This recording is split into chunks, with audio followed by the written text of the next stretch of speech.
మరి మన అలాగే నిలబడి ఉండే సమయం దేవసేవకులకి తప్పులేరా. మరి గత సంవత్సరం అంతా కూడా దేవుడు మనల్ని ఎంతగానో మరి కాచి కాపాడినటువంటి మరి కారణాన్ని బట్టి, అలాగే మన పట్ల, మన సంఘం పట్ల, మన కుటుంబాల పట్ల దేవుడు చేసినటువంటి మేలుని బట్టి మరి ఈరోజు ఒక ప్రేమ విందు మనం ఏర్పాటు చేసుకుని ఈ యొక్క మరి కూడిక మనం ఏర్పాటు చేసుకోవడం జరిగింది. మరి కూడికకు మరి దైవ సేవకులు మరి పిలవాలని చెప్పి, కెండి గారు పిలవాలని చెప్పి మనం ఎంతగానో మరి ప్రార్థన చేస్తాం. మరి వారి యొక్క సంఘంలో ఉదయకాలం నుండి కూడా మరి నూతన సంవత్సరం ఆరాధన వారు జరిగించుకోవడం అనేది జరిగింది. మరి అవన్నీ కూడా వారు త్వరగా మరి ముగించుకుని మరి మన దగ్గర రావడానికి దేవుడు ఎంతో గొప్ప కార్యం చేశాడు.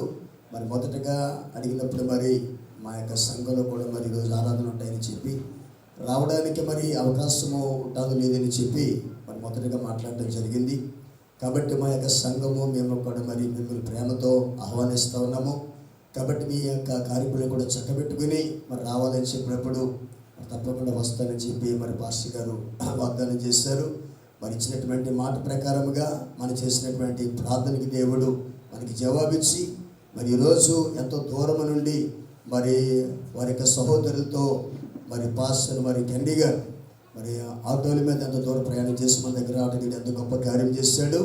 దాన్ని బట్టి దేవునికి నామానికి మహిమ చెల్లిస్తూ ఉన్నాను నేను.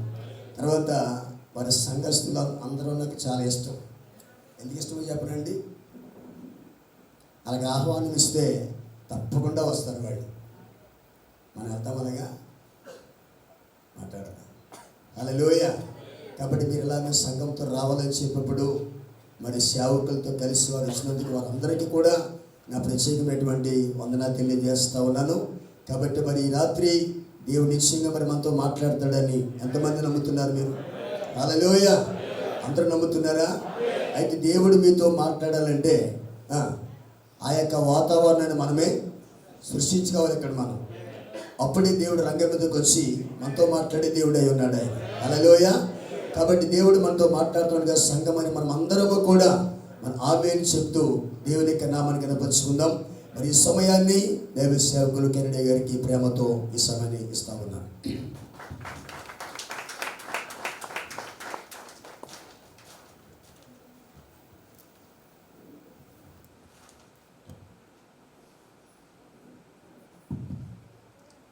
దేవుని స్తోత్రం. వాక్యం చదువుకుందాం. 2 వాక్య భాగం చదువుతాం. మొదటిగా పాత నిబంధన గ్రంథంలో ద్వితీయోపదేశ కాండము 11వ అధ్యాయం. ద్వితీయోపదేశ కాండము 11వ అధ్యాయం 10వ వచనం నుండి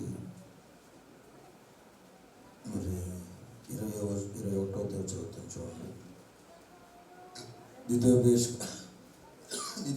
కాండము 11వ అధ్యాయం 10వ వచనం చదువుతాం. చూడండి. మీరు స్వాధీనపరచుకున్న దేశము మీరు బయలుదేరి వచ్చిన ఐగుప్తు దేశం వంటిది కాదు. హల్లెలూయా. అక్కడ నీవు విత్తనములు విత్తి కూర తోటకు నీరు కట్టినట్లు నీ కాళ్ళతో నీ చెవులకు నీరు కట్టితివి. మీరు నది దాటి స్వాధీనపరచుకున్నట్టు వెళ్ళుచున్న దేశము కొండలు లోయలు గల దేశం. అది ఆకాశ వర్షం జలము త్రాగును. అది నీ దేవుడైన యెహోవా లక్ష్యపెట్టు దేశం. హల్లెలూయా. అప్పటికి వారు ఒక దేశంలో ఉన్నారు. ఆ దేశము నిజమైన దేవుని ఎరగని దేశం. దేవుణ్ణి ఎరగని దేశంలో ఆయన ప్రజలు ఉన్నారు. ఇప్పుడు ఆయన ప్రజల్ని దేవుణ్ణి ఎరగని దేశంలో ఉంచడానికి దేవుడు ఇష్టపడలేదు. అందరూ అన్నారండి. ఎవరు సృష్టికర్తో ఆయన్ని గురించి ఎరగని ప్రజలు, ఆయన గురించిన మందిరాలు, ఆయన గురించిన సేవకుల దేశంలో లేరు. కాబట్టి అక్కడి నుంచి, ఆ దేశం నుంచి ఆయన వేరే దేశానికి మార్చడానికి ఇష్టపడుతున్నాడు. హల్లెలూయా. అయితే వారు వెళ్ళబోయే దేశం కోసం ముందే చెప్తున్నాడు. దేశం ఎలాగ ఉంటుంది, ఆ దేశంలో ఏముంటుంది, ఆ దేశం ఎంత సారవంతమైంది, ఏమేమి ఉంటాయని దేవుడు ముందే తన ప్రజలు చెప్తున్నాడు. దేవుని స్తోత్రం కలిగినాక, మీరు నది దాటి స్వాధీనపరుచుకున్నట్టు వెళ్ళుచున్న దేశము కొండలు లోయలు గల దేశము. అది ఆకాశ వర్ష జలము త్రాగును. అది నీ దేవుడైన యెహోవా లక్ష్యపెట్టు దేశము. అన్ని దేశాలు లేక అన్ని సంఘాల్ని, అన్ని ప్రాంతాల్ని, అందరి ప్రజల్ని దేవుడు లక్ష్య పెట్టడం లేదు. దేవుని స్తోత్రం కలిగినాక దేవుడు లక్ష్య పెట్టే దేశాలు ఉన్నాయి, దేవుడు లక్ష్య పెట్టే సంఘాలు ఉన్నాయి, దేవుడు లక్ష్య పెట్టే సేవకులు ఉన్నారు. దేవుని నామమున మహిమ కలుగునుగాక. నీ దేవుడైన యెహోవా కన్నులు సంవత్సరాది మొదలుకొని సంవత్సరాంతం వరకు ఎల్లప్పుడూ దాని మీద ఉండును. కాబట్టి మీ పూర్ణ హృదయముతోను మీ పూర్ణ ఆత్మతోను మీ దేవుడైన యెహోవాను ప్రేమించి ఆయన సేవించవలని నేడు నేను మీకు ఆజ్ఞ ఇచ్చుచున్నాను. ఆజ్ఞలు మీరు జాగ్రత్తగా వినిన యెడల మీ దేశమునకు వర్షం అనగా తొలకరి వానను కడవరి వానను దాని కాలమున కురిపించదును.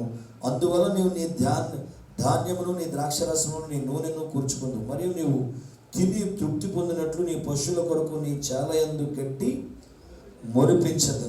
హల్లెలూయా. దేవుడు ఏ దేశాన్ని ఏ మనుషులు లక్ష్య పెడుతున్నాడో ఆ మనుషులు మాత్రమే కదా, వాళ్ళకి ఇచ్చిన పశువుల విషయంలో కూడా దేవుడు జాగ్రత్త వహిస్తున్నాడట. దేవుని స్తోత్రం కలిగినారు. వారికి ఇచ్చిన పశువులు కూడా దేవుడు లక్ష్య పెడుతున్నాడు. చూడండి, నీ పశువుల కొరకు నీ చాలయందు గడ్డి మొలిపించదను. నీ హృదయము మాయనలో చిక్కి త్రోవ విడిచి ఇతర దేవతలను పూజించి వాటికి నమస్కరింపకుండా మీరు జాగ్రత్త పడుడి.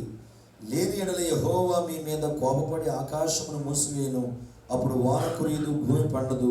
యెహోవా మీకు ఇచ్చున్న మంచి దేశమున ఉండకుండా మీరు శీఘ్రముగా నశించదు. కాబట్టి మీరు ఈ నా మాటలను మీ హృదయంలోనూ మీ మనస్సులోనూ ఉంచుకొని వాటిని మీ చేతుల మీద సూచనలుగా కట్టుకొనవలెను. ఎక్కడ కట్టుకోవాలి? చేతుల మీద సూచనలుగా కట్టుకున్నాం. మనం ఒకప్పుడు ఒక్కొక్క దేశంలో ఉన్నప్పుడు చేతులకి కట్టుకున్నాం. చేతులు కట్టుకున్నాం, మొల్ల కట్టుకున్నాం, కాళ్ళు కట్టుకున్నాం, మొహాన్ని కట్టుకున్నాం, మెడలో కట్టుకుంటున్నాం. దేవుడు ఏం కట్టుకోమన్నాడు, మనిషి ఏం కట్టుకుంటున్నాడు? కాశీ తాళ్ళు, ఆ తాళ్ళు, ఈ తాళ్ళు. దెయ్యం మొత్తం కాపీ కొట్టి దేవుడు కట్టుకోమన్నది ఒకటి, మనం కట్టించింది ఒకటి. చిన్న పిల్లలు కూడా మొల్ల ఏదో కట్టేద్దాం. అందరూ ఏంటన్నారా? అసలు ఈ తాళ్ళు ఎవడు కట్టాడు? తాళ్ళు కోసం ఎవడు చెప్పాడు? దేవుడు ఏం కట్టుకోమన్నాడు, మనం ఏం కడుతున్నాం. చూడండి, మీరు నా మాటలు మీ హృదయములోను నీ మనస్సులోను ఉంచుకుని వాటిని మీ చేతుల మీద సూచనలుగా కట్టుకునే వాళ్ళంటే దానికి ఏమో గోరింతకు గోల్డ్ రంగులు వేస్తాం. హల్లెలూయా. సూచనలుగా ఏ కట్టుకోవడం అంటే సూచనలుగా గోరింతకు ముక్కలేడతాం దీని మీద, చేతుల మీద.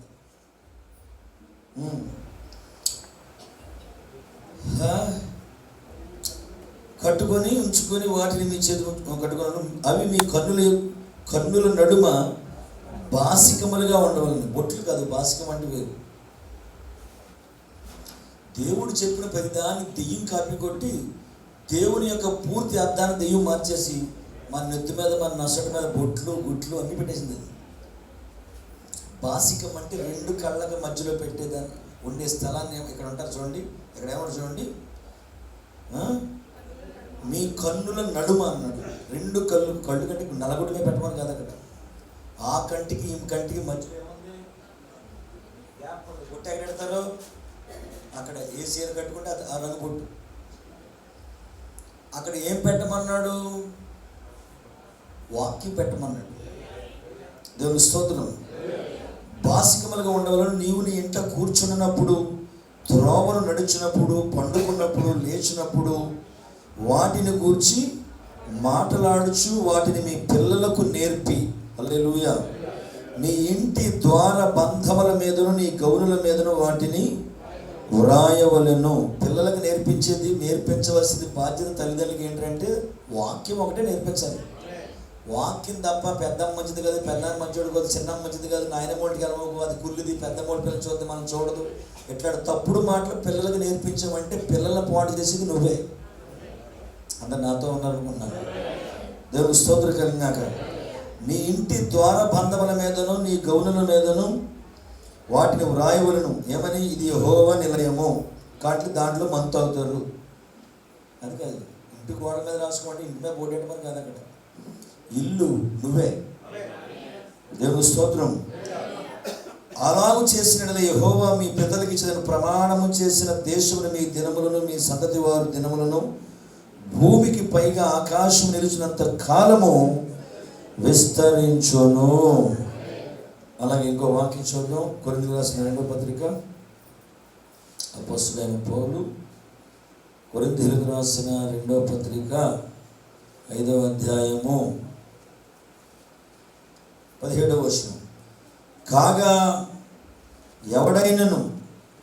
ఎవడైనంటే ఏ కులమోడైనా, ఏ మతమోడైనా, ఏ జాతుడైనా, ఏ రంగుడైనా, ఎవడైనా సరే ఆ దేశం విడిచిపెట్టి దేశంలోకి వస్తే వాడు ఎవడైనా సరే దేవుడు వానిని నూతన సృష్టిగా మార్చును.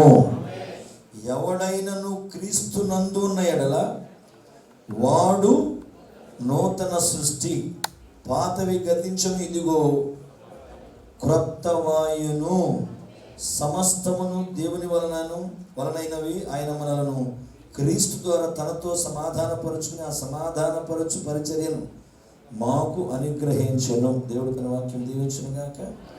ప్రార్థన చేసుకున్న తలలో చిన్న ప్రార్థన. ప్రేమ కలిగిన మా తండ్రి, సర్వోన్నతుడా, మీ పరిశుద్ధ నామాన్ని స్తుతులు స్తోత్రాలు చెల్లిస్తూ ఉన్నాం ప్రభువా. ఈ రాత్రి మేము అందరం కూడా నీ సన్నిధిలో మేము కూడి మా ప్రియులు నీ సేవకులు ప్రభుదాస్ గారిని కుటుంబాన్ని ప్రేమించి వారికి ఇచ్చిన ఈ పరిచర్య కొరకు వందనాలు తండ్రి.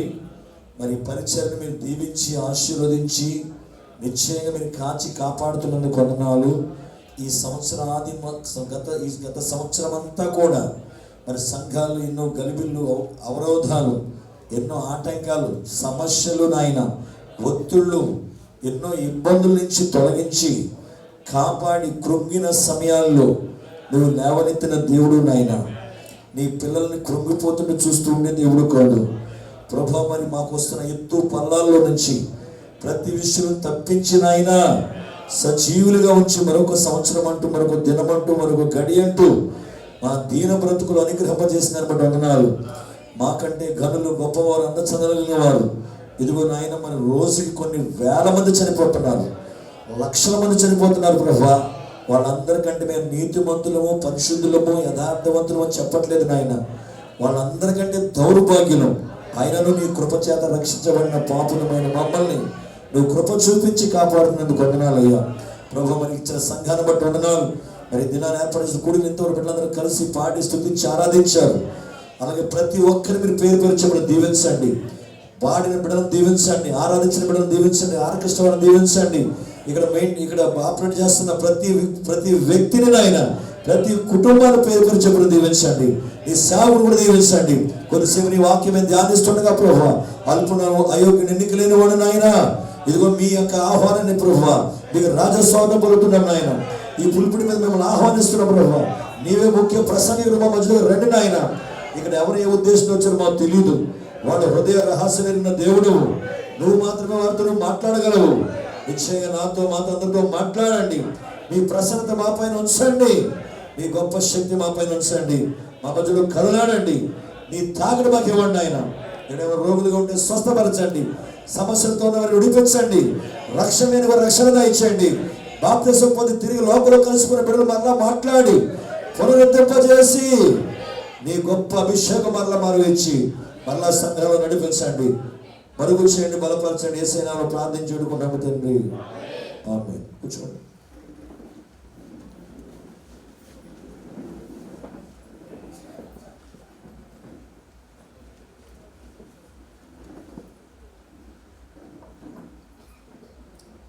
దేవుని పరిశుద్ధ నామానికి మహిమ కలుగును గాక. మరి నాకు ప్రేమతో ఇక్కడికి ఆహ్వానించినటువంటి మీ సంఘ కాపరి గారు, ప్రభు దాసు గారు, ఎవరు దాసులైనా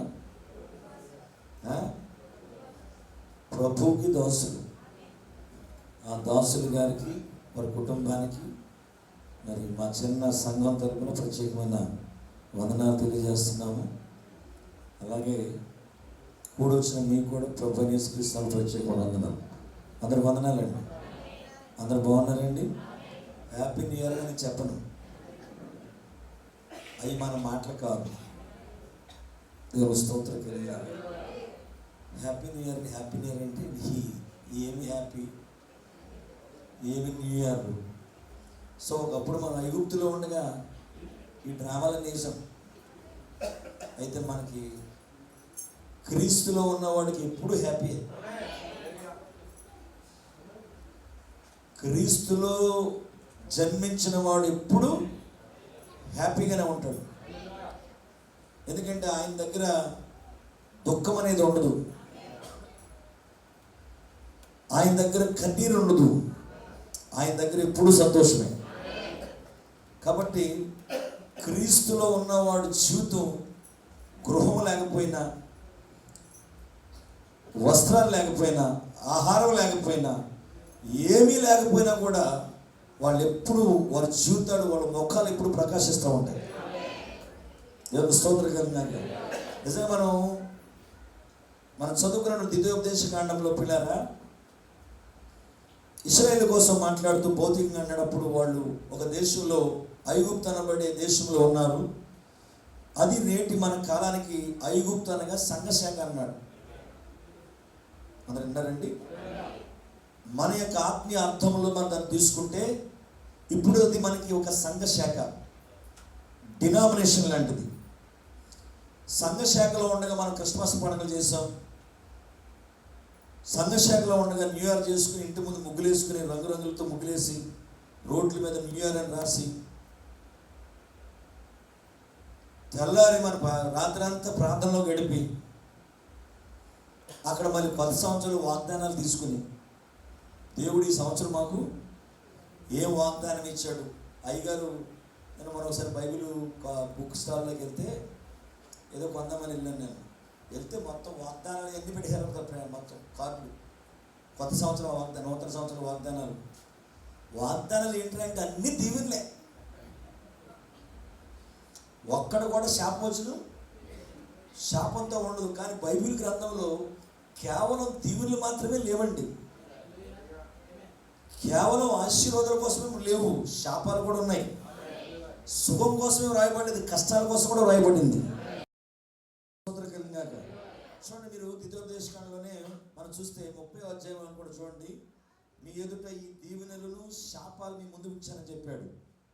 చూడండి, అదే ద్వితీయోపదేశకాండంలో నాకు గుర్తొచ్చింది కాబట్టి రిఫరెన్స్ గుర్తులేదు కానీ మీకు చెప్తాను.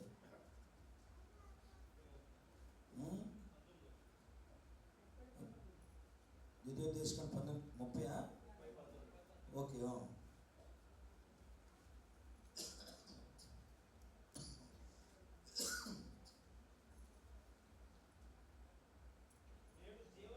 ఓకే ఒకసారి నేను అత్తికొండ వేరే తిన్నాను, ద్వితీయోపదేశకాండంలో దినవృత్తాంతం చూడండి. సరే 30వ అధ్యాయము ఓకే చదవండి. చూడండి, దేవుడు మనం ఐగుప్తులో ఉండగా, ఆ సంఘాల్లో ఉండగా కేవలం మన వాగ్దానాలన్నీ ఆశీర్వాదంతో కూడిన వాగ్దానాలే. పళ్ళు మూసి ప్రార్థన చేసుకుని వెళ్ళి ఒక వాగ్దానం మీరు తీసుకుని అంటే ఈ సంవత్సరం మీ వాగ్దానం ఏంటా 3 స్టేర్ బిల్డింగ్ వేద్దాం, ఈ సంవత్సరం మీ వాగ్దానం ఏంటి కోటి పోతాం, ఈ సంవత్సరం మీ వాగ్దానం ఏంటి పైన ఉన్న గుడి కిందకు వచ్చాను, లేదా కిందన్నది పైకి వెళ్ళిపోద్ది. చూడండి, అందులో గుడి కూలిపోద్ది కానీ గుడి మీద కూలిపోయి చచ్చిపోతారు కదా, ఆ వాగ్దానం ఏముండవు. సంవత్సరం లేక గుడిలో ఉండగా కూలి చచ్చిపోతావా అనే వాగ్దానం ఒక్కటి కూడా మనకు రాదు. కానీ ఇక్కడ చూడండి, బైబిల్లో దేవుడు ఏం చెప్పాడు, మనిషి ఏమి తీసుకున్నాడు. నేడు జీవమును మరణమును ఆశీర్వాదమును, అందరు నాతో ఉన్నారా, ఆశీర్వాదమును శాపమును, తరువాత జీవమును మరణమును ఆశీర్వాదమును శాపమును నేను నీ ఎదుట ఉంచి భూమి ఆకాశములను మీ మీద సాక్షులుగా ఉన్న పాస్టర్ గారి కానీ సంఘపెద్దలు కానీ పాస్టర్ గారి మీద సాక్ష్యం కాదు. దేవుడి భూమిని ఆకాశాన్ని ఇచ్చింది నీకు నాకు మాత్రమే. దేవుడు స్తోత్రం కలిగినాక అందుకే ఇశ్రాయేలు కోసం బాధపడితే యెషయా రాశాడు, ఆకాశమా చెప్పండి, ఆకాశమా ఆలకించు, భూమి చెవియొగ్గు, నేను నా పిల్లల్ని కని పెంచి పెద్ద చేస్తే ఈ రోజు నా మీద తిరుగుబాటు చేసి నన్ను ఇంట్లోకి బయటికెళ్ళి అందరూ అన్నట్టుగా మాట్లాడాడు ఆయన. ఎవరితో చెప్పుకున్నాడు? భూమి ఆకాశంతో చెప్తున్నాడు. హల్లెలూయా. అందుకే వార్తలు చదివేటప్పుడు ఇది వారికి ప్రాంతీయ వార్తలు చదువుతున్నది గొప్ప ఆకాశవాణి. ఎవడో చెప్తున్నాడు, ఎక్కడ కూర్చుంటాడు స్టేషన్లో, ఆకాశవాణి ప్రాంతీయ వార్తలు చదువుతున్నది కుప్పుల సుబ్బారావు అప్పారావు చెప్తున్నాడు. రేడియోలో వార్తలు వచ్చింది వరకు, ఇప్పుడు రేడియో వస్తున్నప్పుడు టీవీలు లేవండి, రేడియోలు. ఆకాశవాణి విజయవాడ కేంద్రం ప్రాంతీయ వార్తలు చదువుతుంది కుప్పుల సుబ్బారావు. ఆడున్నాడు సరిపడి తెలీదు, కొప్పులు సుబ్బారావు ఎక్కువ కొప్పులు సుబ్బారావే. ఆడు మాట్లాడితే ఆడు వార్తలే బాగుండి చక్కగా మంచి ఇనసప్పుగా ఉండి. ఎవరి సుబ్బారావు. నేను నిన్న మొన్న మా పాస్టర్ గారు బండి మీద వెళ్తుంటే సరిగ్గా ఫోన్ వచ్చింది. ఫోన్ వస్తే నేను అంటే ఎండలో వెళ్తుంటే ఫోన్ వచ్చింది. ఫోన్ నెంబర్ ఎవరు చూడకుండా ఎత్తి హలో ఎవరండి అని అంటున్నాను నేను. హలో ఎవరన్నాను, నేను సుబ్బారావు అన్నాడు. ఆయన ఎవరంటే అరుణ్ కుమార్ గారు ఫాస్ట్ గారు ఫోన్ చేశారు. హలో ఎవరండి, నేను సుబ్బారావు అంటున్నాడు. తర్వాత అర్థమయ్యి వందనాలండి అన్నాను. చాలాసేపుతో వచ్చింది. తర్వాత నేను వందనాలకు ఆయన కూడా అవుతుందండి. దేవుని స్తోత్రం. హల్లెలూయా. కాబట్టి ఆకాశమా ఆలకించు, భూమి చెవియొగ్గు, నేను పిల్లలను కని పెంచి గొప్పవాళ్ళుగా చేస్తే వాళ్ళే నా మీద తిరుగుబాటు చేసి బయటికి వెళ్ళిపోతున్నారు. దేవుని స్తోత్రం. ఎవరు చెప్తున్నాడు, ఎవరి మీద సాక్షిగా పెట్టాడు? ఈ భూమి మీద నీవు నేను ప్రభువు ఒకవేళ ఎత్తబాట్లు ఉండకపోతే దేవుడు మళ్ళీ వచ్చి భూమి మీద తీర్పు తీర్చేటప్పుడు నువ్వు ఈ భూమి మీద ఏం చేసావో ఏ మనిషి ఆయన సాక్ష్యం పెట్టుకోడు. నీవు నివాసం చేయడానికి నీకు ఇచ్చిన భూమే నీ మీద సాక్ష్యం చెప్పుద్ది. ఏ గుడిసెలో దూరేవో, ఏ కొంపలో దూరేవో, ఎవరి చెట్టులో కొబ్బరికాయ వచ్చేసావు, ఎవరి మొలకలు కోసుకొచ్చేసావు, ఎవరి కర్రేపాకు చెట్టు అడగకుండా తెచ్చేసావు, పాలు ఎన్ని నీళ్ళు కలిపావు, నీళ్ళు పాలు కలిపావు, మొత్తం సాక్ష్యం ఎవరు చెప్తారు? నీవు నివసించడానికి నీకు ఇచ్చిన భూమి సాక్షి వేస్తుంది. హల్లెలూయా. కాబట్టి ఇక్కడ చెప్తున్నాడు చూడండి ఎంత చక్కగా చెప్పాడు. నేను మీ ఎదుట భూమి ఆకాశమును మీ మీద సాక్షులుగా పిలుచున్నాను. నీ పితలైన అబ్రహాము, ఇస్సాకు, యాకోబులకు ఆయన ప్రమాణం చేసిన దేశంలో మీరు నివసించినట్లు యెహోవాయే నీ ప్రాణమునకును నీ దీర్ఘాయుష్యునకును మూలమై ఉన్నాడు. కాబట్టి నీవును నీ సంతానమును బ్రతుకుచు నీ ప్రాణమునకు మూలమైన నీ దేవుడైన యెహోవాను. హల్లెలూయా. నీ ప్రాణము నీవు బ్రతుకున్నావంటే ఆయన వల్లనే బ్రతుకున్నావు. ఈ బయలుపాటు ప్రత్యక్షత కలిగిన వారు ఎవ్వరు కూడా నాకు మంచి ఫ్యామిలీ డాక్టర్ ఉన్నాడు, నాకు మంచి మెడిసిన్ ఉంది, మేము చాలా భద్రంగా ఉంటాం, ప్రతి కాలంలో వేడి నీళ్ళు తాగుతాం, ఎక్కడికి వెళ్ళి హోటల్కి వెళ్తాం, నేను శీతాకాలం వేడివేడి వండు తింటాం, ఫ్రిడ్జ్లో తిన్నాం, అట్లో తిన్నాం, ఇంట్లో తిన్నాం. నీ భద్రత కాదు, నీ ప్రాణమును కాపాడే ఒక ఆయన ఉన్నాడు. ప్రాణం పెట్టినవాడు ఆయనే, దాన్ని కాపాడేవాడు ఆయనే.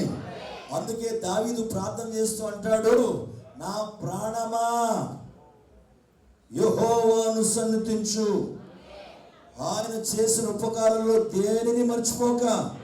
కేవలం కొత్త సంవత్సరం రోజున భోజనం రోజునే ప్రార్థనకి వెళ్ళబోకాలి. ఆయన చేసిన ఉపకారంలో దేనిని మర్చిపోద్దు. ఎందుకంటే ఆయన నిన్ను విమోచించడు. నీ ప్రాణమును సమాధిలో నుండి లేవనెత్తువాడు ఆయనే. దేవుని స్తోత్రం కలిగినారు. మనిషి దేహాలు మూడు భాగాలు కలిగి ఉన్నాయి. ఒకటి శరీరము, రెండవది ప్రాణము, మూడవది ఆత్మ. ప్రాణానికి తొందర ఎక్కువ, ప్రాణానికి అడవేడి ఎక్కువ. కొంచెం లేట్ అయింది, ఆ షుగర్ డౌన్ అయిపోతే చచ్చిపోతావు. గమని టీ తాగు, గమని ఏదైనా బిస్కెట్ నోట్ పెట్టుకో, చెప్పేది ప్రాణం దడొచ్చేది. టీ తాగకపోతే ప్రాణం దడొచ్చేద్దండి. ప్రాణం దడొచ్చేసింది, ఒక తీయటం అని ప్రాణం దడొచ్చేద్దా. టయానికి తినకపోతే ప్రాణం దడొచ్చేద్దండి. టయానికి టీ తాగకపోతే ప్రాణం దడొచ్చేద్దండి. టయానికి వెళ్ళేసుకోతే ప్రాణమా అదే. స్తోత్రం. ఏం తింటావమ్మా? అమ్మా ఏం ప్రాణం దడొచ్చేందుకు తీయటమ్మా. ప్రాణానికి తిండి మెత్తడు. అందుకే మత్తయి సువార్తలో ఏమి తిందుమా అని మీ ప్రాణమును గుర్చేనను, ఏమి ధరించుకుందుమా అని మీ దేహమును గురించి. శరీరానికి ఏమో కొత్త సంవత్సరం వస్తుంది, 31 తారీఖు వచ్చేది. రాత్రి ఒక డ్రెస్సు, పొద్దున డ్రెస్. ఇది శరీర కోరిక. ఒకళ్ళు కొనలేదా ఆ సంవత్సరం నీకు అది కొత్త సంవత్సరమే కాదు. పైగా ఏం కనపడోడు కల్లా హ్యాపీ న్యూ ఇయర్ అని చెప్తావు. చీర కొనలేదని ఇంట్లో దెబ్బలాడతావు.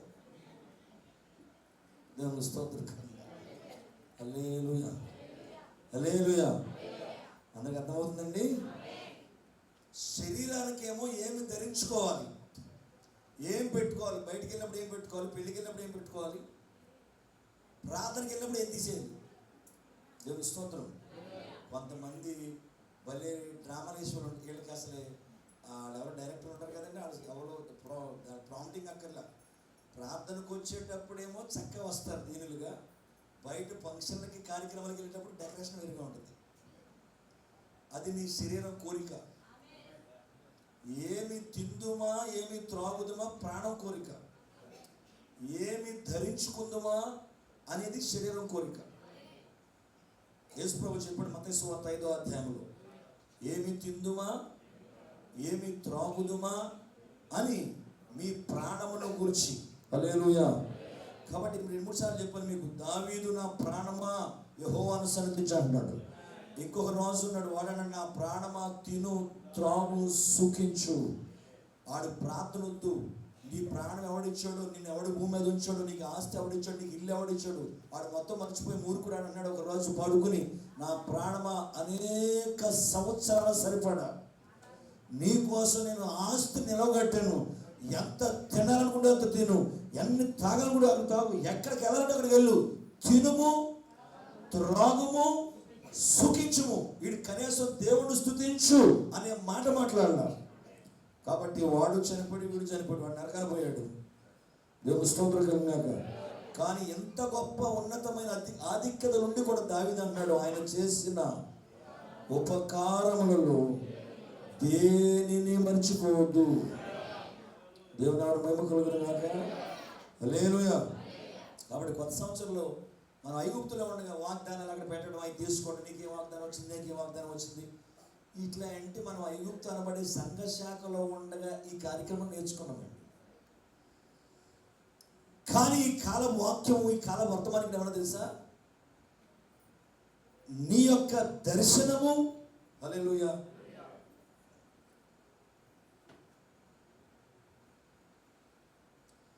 ప్రవక్త ఏం చెప్పాడు తెలుసా? నీ దర్శనం ఇదే, నీ వాగ్దానం ఇదే, నీ నిత్య గమ్యస్థానం చేర్చేది ఇదే. దేవుని స్తోత్రం కలిగినాను. మనకు కొంతమందికి రాత్రులు, కొంతమంది ప్రార్థన చేసినప్పుడు దర్శనం వచ్చేస్తాయి. అసలు దర్శనాలు ఏంటో తెలియదు, కళ ఏంటో తెలియదు. నాకు దర్శనం వచ్చిందని దర్శనం వచ్చింది అంటావు. దర్శనం అంటే ప్రవక్తలు చూస్తారు. దర్శనం అంటే కళ్ళు మూసుకుని చూసేది కాదు, కళ్ళు తెరిచి చూసేది. దూరదర్శన్ అన్నాడు. దూరదర్శన్ అంటే ఎక్కడో జరుగుతున్న కార్యాలను ఒక టీవీ రూపంలో ఇంట్లోకి వస్తే దూరంగా ఉన్న దాన్ని ఇంట్లో కూడా తీసుకొస్తుంది. ఒక టీవీ అనేది పెట్టినప్పుడు చూపిస్తున్నప్పుడు కళ్ళు మూసుకుని చూద్దామా, కళ్ళు తెరిచి చూద్దామా? దర్శనం అనేది ఈ బాహ్య నేత్రాలతో చూస్తారు, అది దర్శనం. కళలు వేరు, దర్శనాలు వేరు. కళ అనగా మనం పండుకున్నగా నిద్రపోయిన తర్వాత వచ్చేది కళ. దర్శనం అంటే ప్రార్థన చేస్తుంటేనే. దేవుని స్తోత్రం కలిగినాక.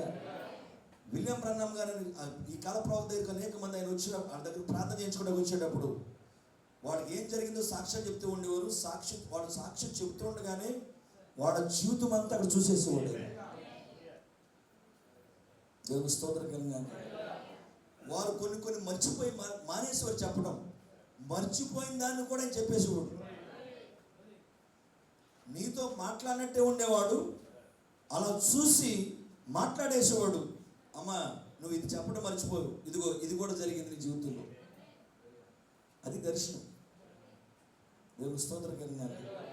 ప్రార్థన చేసినప్పుడు నాకు దర్శనం వచ్చింది అంటావు. కళకి దర్శనానికి నీకు తేడా తెలియదు. ఫరోకు కళ వచ్చింది, వచ్చిందా? నెబుకద్నెజరు రాజు కూడా కల వచ్చింది. యోసేపుకి కల వచ్చింది. దేవుని నామమున మహిమ కలుగును గాక. హల్లెలూయా. దేవుడు ఈ కాల ప్రవక్త అన్నాడు, దేవుడు తన సంకల్పాన్ని చెప్పే విధానాలు 3 ఉపయోగించుకుంటాడు. నెంబర్ 1 కళల ద్వారా,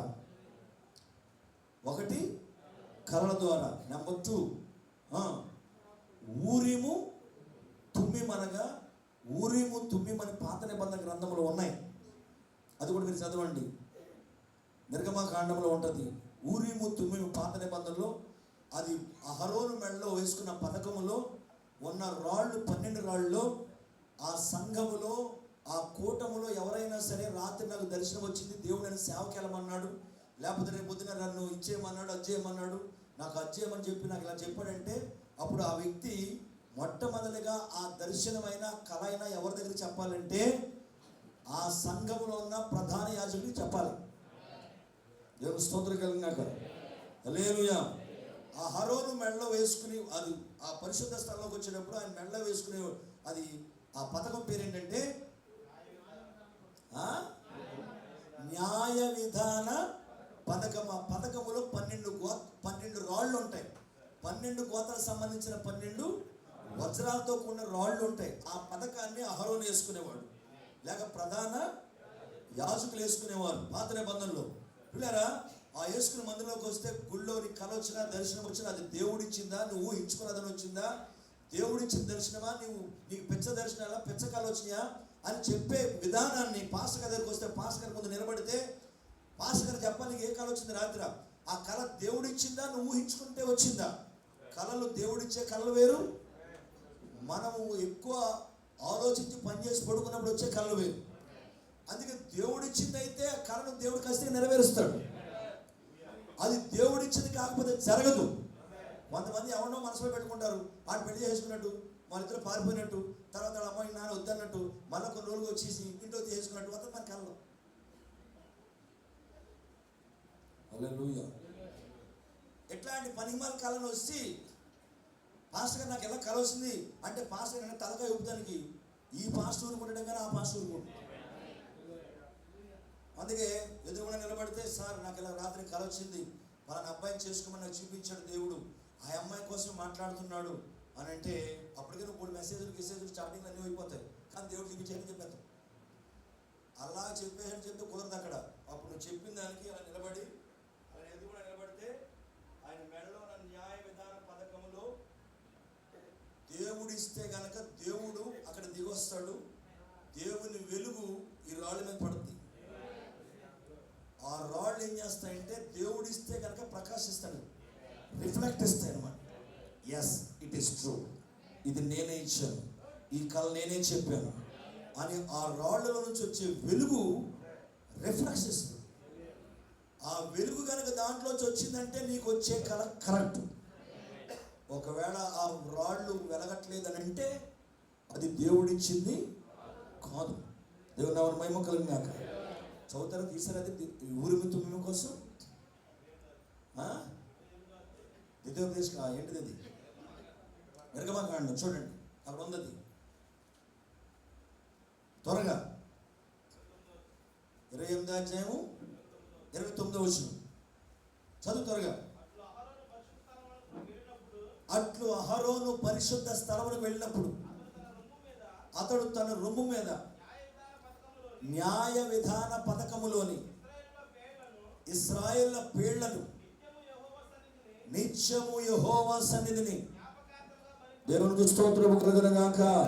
ఒక సంఘ కాపరి బాధ్యత ఏంటంటే, ఆ సంఘములో ఆ గోత్రాలు ఎంతమంది గోత్రాలు ఉన్నారో ఆ సేవకుడు ఎప్పుడు వాళ్ళందరి కోసం ఎల్లప్పుడూ ప్రార్థనా విజ్ఞాపన చేయడం పాస్టర్ పని. దేవునికి స్తోత్రం కలుగుగాక. ఈ కాల ప్రవక్త విలియం ఎవరు తెలుసా? నువ్వు ప్రార్థన చేసుకోకపోయినా, నువ్వు బైబిల్ చదవకపోయినా, నువ్వు గుడికి వెళ్ళకపోయినా, అయినా కూడా పాస్టర్ని సంఘాన్ని ఎన్నోసార్లు ఏడిపించినా ఇంకా నువ్వు ఆరోగ్యంగా క్షేమంగా నువ్వు నీ కుటుంబం ఉన్నారంటే నీ కోసం ఎవరో ప్రార్థన చేస్తున్నారు. మనమందరం ఎప్పుడు కూడా ఒకరికొరకొకరు ప్రార్థన సహాయం చేస్తే చాలండి. ఒక విశ్వాసం మధ్య ఉండవలసిన ఐక్యత బంధం ఏంటంటే, ఒకరి కష్ట సుఖాల కోసం ఒకరు ఏం చేయాలా? ప్రార్థన చేయటం. ప్రార్థన సహాయం కన్నా గొప్పది ఏమీ లేదు.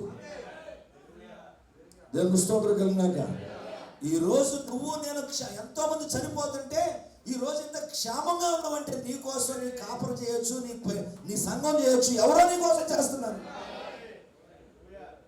అది మాత్రం ఎప్పుడు మర్చిపోద్దు. సంఘం నాకు ఏం చేసి, సంఘం నన్ను ఏం పట్టించుకుంది. కొంతమంది అజ్ఞానం మాటలు, జ్ఞానం లేని మాట్లాడతారు. మాకు ఇలాగైందని మమ్మల్ని పట్టించుకోలేదు, మాకు ఇలాగైందని మమ్మల్ని పట్టించుకోలేదని అంటారు. ఏంటి పట్టించుకోండి? ఒక పాస్టర్ ఏంటిని పట్టించుకోలేదు. ఒక పాస్టర్ పని ఏంటంటే ఆయన సంఘంలో ఆయన గొర్రెలు ఎంతమంది అప్పగించాడో వాళ్ళందరి కోసం అనుదినము దేవుని దగ్గర మొర్ర పెట్టడమే సంఘ కాపరి బాధ్యత. అది అహరోను చేస్తున్నాడు అక్కడ. చదవండి.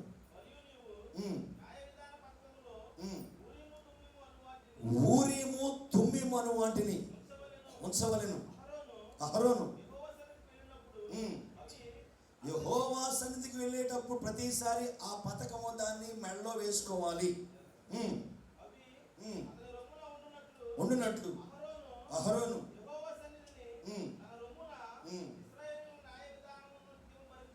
దేవుని స్తోత్రం కలిగినాక ఇప్పుడు ఆ ఊరీము తుమ్మి మీద అంటే బైబిల్ వాక్యమే. పాత క్రొత్త నిబంధనలు. నీకు వచ్చే కళ, నీకు వచ్చే దర్శనం వాక్యాన్ని సరిపోవాలి. హల్లెలూయా.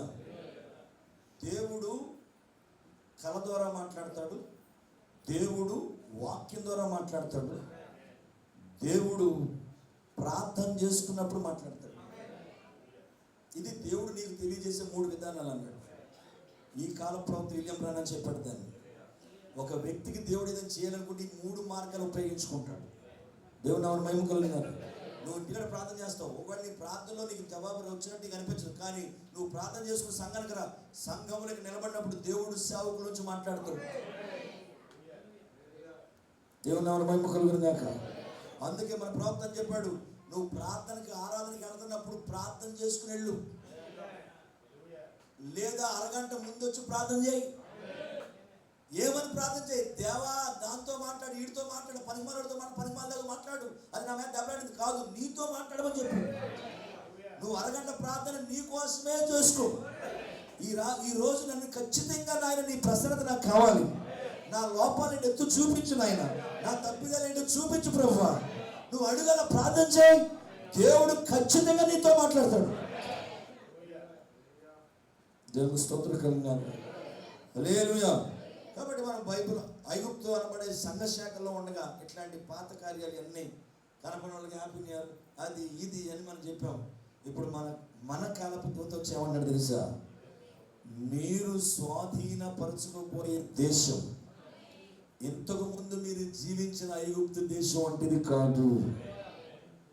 ఇంతకు ముందు మీరు వెళ్ళిన సంఘాల్లో పూలు ఎట్టుకుని వెళ్ళారు, గాజులు వేసుకుని వెళ్ళారు, గోల్డ్ రంగులు వేసుకుని వెళ్ళారు, హెయిర్ స్టైల్ రకరకాలుగా దూకుండా వెళ్ళారు అంటున్నారా?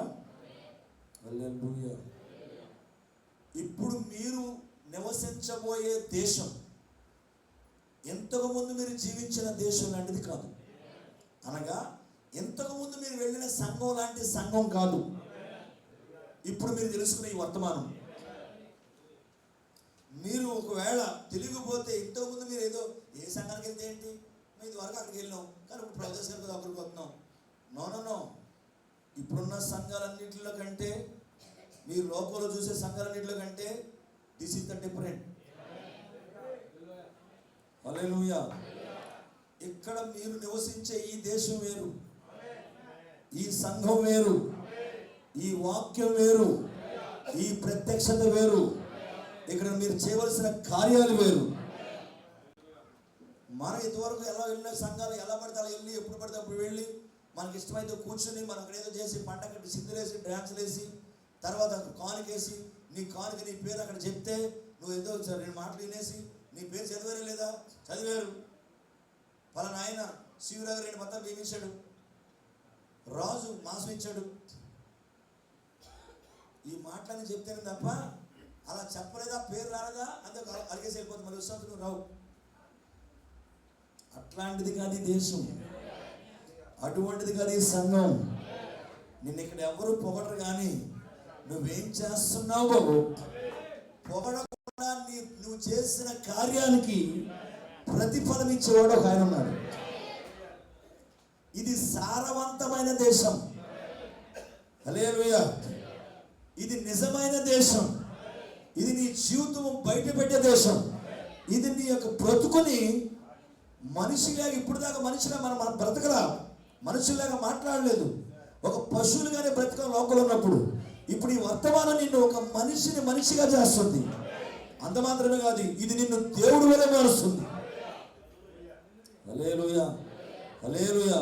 ఈనాడు సమాజంలో, సంఘాల్లో, కుటుంబంలో గొడవలు ఏంటంటే మనిషి కానీ మనిషిగా ప్రవర్తించగల, మనిషి కానీ మనిషి మానవత్వం చచ్చిపోయింది. కులాన్ని బట్టి, మతాన్ని బట్టి, ఆస్తులను బట్టి, అంతస్తులను బట్టి, చదువును బట్టి, డిగ్రీలు బట్టి, డిగ్నిటీని బట్టి మనుషుల్ని గౌరవిస్తుంటే మొదలైపోయింది ఈ రోజుల్లో. పిల్లరా, అట్లాంటిది కాదు పిల్లరా. మనిషిగానే బ్రతకాలని దేవుడు కోరుకుంటున్నాడు.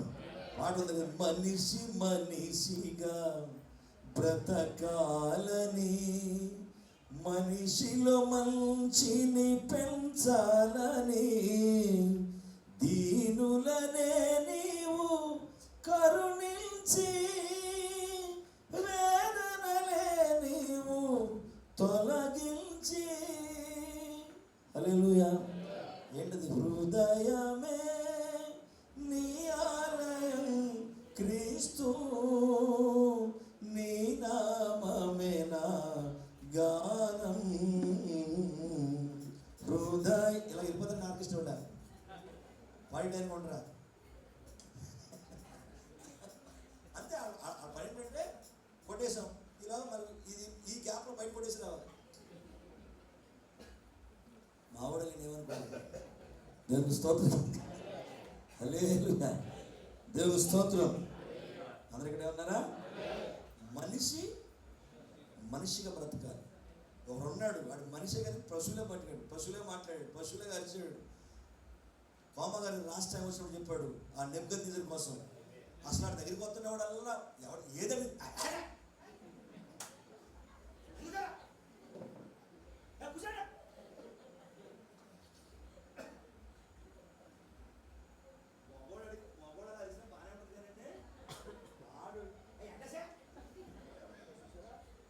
సూత పశువులు అన్నట్టు ఉంటాడు. భర్తను కూడా ఎడసా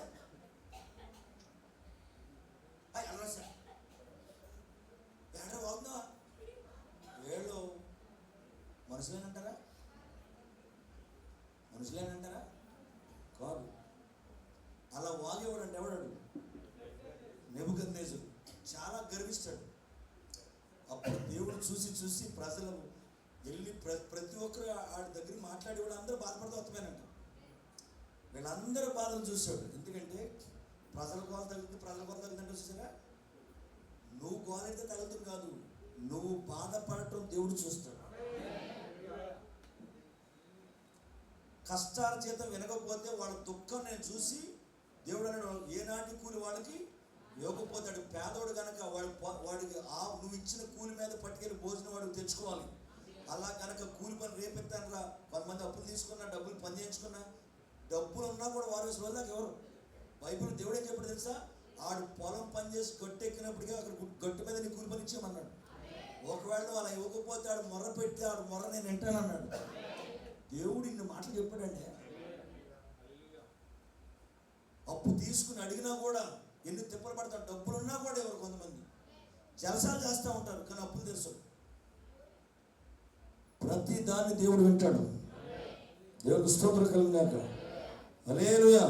కాబట్టి నా ప్రియమైన దేవుని బిడ్డలారా, మనకు వచ్చే ప్రతిదీ లేఖన ఆధారం ఉన్నాయి బైబిల్లో. మనం ఇంతకుముందున్న సంఘాల్లో వచ్చినట్టు అలా రాకూడదు. సమయానికి రావాలి, అరగంట ఖచ్చితంగా ప్రార్థన చేయాలి. దేవునికి స్తోత్రం కలిగినాక. హల్లెలూయా. అరుణ్ కుమార్ గారికి 2000 మంది సంఘం ఉంటుంది, 2000-3000 సంఘం ఉంటారు. ఆయన టైం పెట్టాడంటే ఆ రోజు నుంచి ఈ రోజు వరకు టైం కూర్చుంటాడు అక్కడ. సంఘంలో టైం అనుకుంటాడు అక్కడ. సంఘంలో కాదు, ఆయన ఎక్కడ కూడా పిలిస్తే గంట ముందుంటాడు అక్కడ. మిగతా పాస్టర్లు ఎవరైనా చూడండి, పెద్ద పెద్ద స్పీకర్లు వస్తే ఆడంతా పోజేసుకుని అంత ఉండరు. అంటే ఆడు ప్రస్తుతానికి ఉంటాయి ఐగరాలు పూజరా అంటే ఆడ కోసం ఎదురు చూసి గుడ్లన్నీ బయటకు వచ్చేసినా కూడా అప్పుడు కారు అందరూ కారు అవుతుంది అన్న. అలా కాదు, అసలు ఆయన ఎవరు రాకుండా చూసి కూర్చుంటాడు అక్కడ. ఒక మనిషి యొక్క ఎదుగుదల, నువ్వు ఎంత ఎదుగుతున్నావు అంటే దానికి కారణం ఏంటంటే దేవుని యొక్క పంచువాలిటీ. దేవుని స్తోత్రం కలిగినాను. హల్లెలూయా. మొన్న ఇప్పుడు నెలలో మా వెస్ట్ గోదావరి మా ఊర్లో మీటింగ్ పెట్టారు 2 రోజులు. మాస్టర్ గారు 2వ రోజు కోడలో అంటే అక్కడే ఉన్నారు. నేను ప్రారంభం చేద్దాను, వచ్చి కూర్చున్నాను అక్కడే. అసలు ఎవరు రాదండి, కూటం కాడికి ఇంకెవరు రాలేదు. ఆయన వచ్చి కరెంట్ నేను కూడా వచ్చాను, మీరు ఎందుకండి అని వచ్చాను. నాకు ఒక్కడ కూర్చుని నాకు భయం వేసింది. ఆయన కూర్చుని ఎన్ని పాటలు పాడు ఏం పాటలు పాడదా, దేవా నాయన ఇన్నెత్తి కూర్చోబెట్టాను అనుకుంటున్నాను మనసులో. అది కూర్చున్నాడు అక్కడ. అసలు ఎవరు వస్తాడా అసలు ఆ టైంలో పాటలు గేట్లకి వెళ్ళకంట పాడతారు, ఆటానికి వెళ్ళొచ్చు అనుకుంటాడు. దేవుని క్రమం అంటే క్రమం. ఇప్పుడు గంట ముందు ఉంటారు చూడండి. ఆయనలో నేర్చుకున్న కొన్ని విషయాలు నేను ఆయన చూసి చాలా విషయాలు నేర్చుకున్నాను అనమాట. దేవుని స్తోత్రం కలిగిన ప్రతి సేవకుల్లో నువ్వు నేర్చుకోవాల్సింది ఏదో ఉంటుంది. ఏంటంటే పెద్ద కారు మీద తిరుగుతాడు, పెద్ద బట్టి మీద వెళ్తాను కాదు, ఖరీదైన బట్టలు వేసుకుంటాడు కాదు. ఒక సేవకుల్లో మనం ఎప్పుడు చూసిన దైవత్వం చూడు. దైవత్వాన్ని చూస్తేనే దేవుడిని ఆశీర్వదిస్తాడు. భౌతికమైన దాన్ని చూసి దేన్ని చూసి అసూయపడబాక. ఒక సేవకుల కుటుంబాన్ని వాళ్ళున్న దైవత్వాన్ని చూడు. అందుకే మనం ఎంత గొప్ప ప్రసంగం చేసిందని అంటే దానికంటే కూడా మన ప్రవర్తన, సేవకులు పిల్లలు, కుటుంబము, భార్య పిల్లలు ప్రవర్తన ఈజ్ వెరీ ఇంపార్టెంట్. సంఘానికి వాళ్ళ కుటుంబం మాదిరిగా ఉండాలి. అందరు నాతోనే ఉన్నారా? హల్లెలూయా. అట్లాంటి ఒక సేవకుడు కుటుంబం పతనమైంది బైబిల్ గ్రంథంలో. ఏలి అనే ఒక సేవకుడు. ఇక్కడ ఉన్నారా? కొత్త సంవత్సరం ప్రసంగం ఇది. ఒక సేవకుడు ఉన్నాడు ఏలి, సమూయేలు గ్రంథంలో. ఏలి అనే ఒక సేవకుడు ఉన్నాడు, మంచి సేవకుడు. కొడుకులు మంచోడు కాదు. ఇక్కడే ఉన్నారా? పిల్లలు మంచోడు కాదు. సేవకులు పిల్లలు పాడైపడే కారణం, సంఘానికి వచ్చే విశ్వాస పిల్లలు పాడైపడే కారణం చదువుతాను. మీకు నా మాటలు కదండి, నేను ప్రవక్త వర్తమానం ఏం చదివానో మీకు చూపిస్తాను. దేవునికి స్తోత్రం కలిగినాక. కాబట్టి రాత్రి మీకు ఎందుకో నాకు నేను చదివింది ఒకటి, పూర్తయి నేను ప్రిపేర్ చేసింది ఒకటి, దేవుడిలో మాట్లాడేది ఒకటి. మన కుటుంబంలో మనము ముందు ప్రవర్తన జాగ్రత్తగా ఉండాలి. దేవునికి స్తోత్రం కలిగినాక. అట్లాంటి ఒక సేవకుల కుటుంబం బైబిల్లో ఏలి కుటుంబం చూస్తే కనుక ఏలి మంచోడే, మంచి సేవకుడే. ఎంత మంచి సేవకుడు! కొడుకులు ఉన్నారు, ఒక్కడు కూడా ముందు వచ్చి బైబిల్ అక్కడ ఉండటం కానీ, ప్రాంతంలో ఉండటం కానీ, పరిచయం చేయడం కానీ, లేదా పట్టించుకోవడం కానీ ఏం లేదు అక్కడ.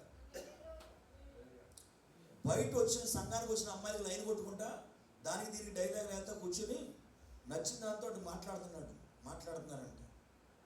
చెప్పాడు ఒకసారి, అంటే పాస్టర్ పండిత పుత్ర పరమసుంట అని పాస్టర్ పిల్లలు మాస్టర్ పిల్లలు అంత తొంటరోళ్ళు. మరి అలాగే మీరు కూడా పాస్టర్ గారు కదండి, నేను కూడా చెప్తానండి. హల్లెలూయా. పండిత పుత్ర, పండితుడు అంటే పంతులు గారు లేదా పాస్టర్ గారు. పండిత పుత్ర పరమ సొంట కాదు, సొంట అంటే తొంటరే. హల్లెలూయా. అందుకే సంఘానికి వచ్చేటప్పుడు ముందు ఎవరు చూస్తారు తెలిసి? సంఘం పాస్టర్ కుటుంబం చూస్తారు, పాస్టర్ అమ్మని చూస్తారు, పాస్టర్ గారు కూతురు చూస్తారు, పాస్టర్ గారు పిల్లోని చూస్తారు. ఎందుకంటే సంఘం పాస్టర్ గారి కంటే చాలా తెలుగుగా ఉంటారు ఆ విషయాల్లో. కనిపెట్టడంలో 70 కాదు 170 mm స్క్రూ పెట్టి చూస్తారు.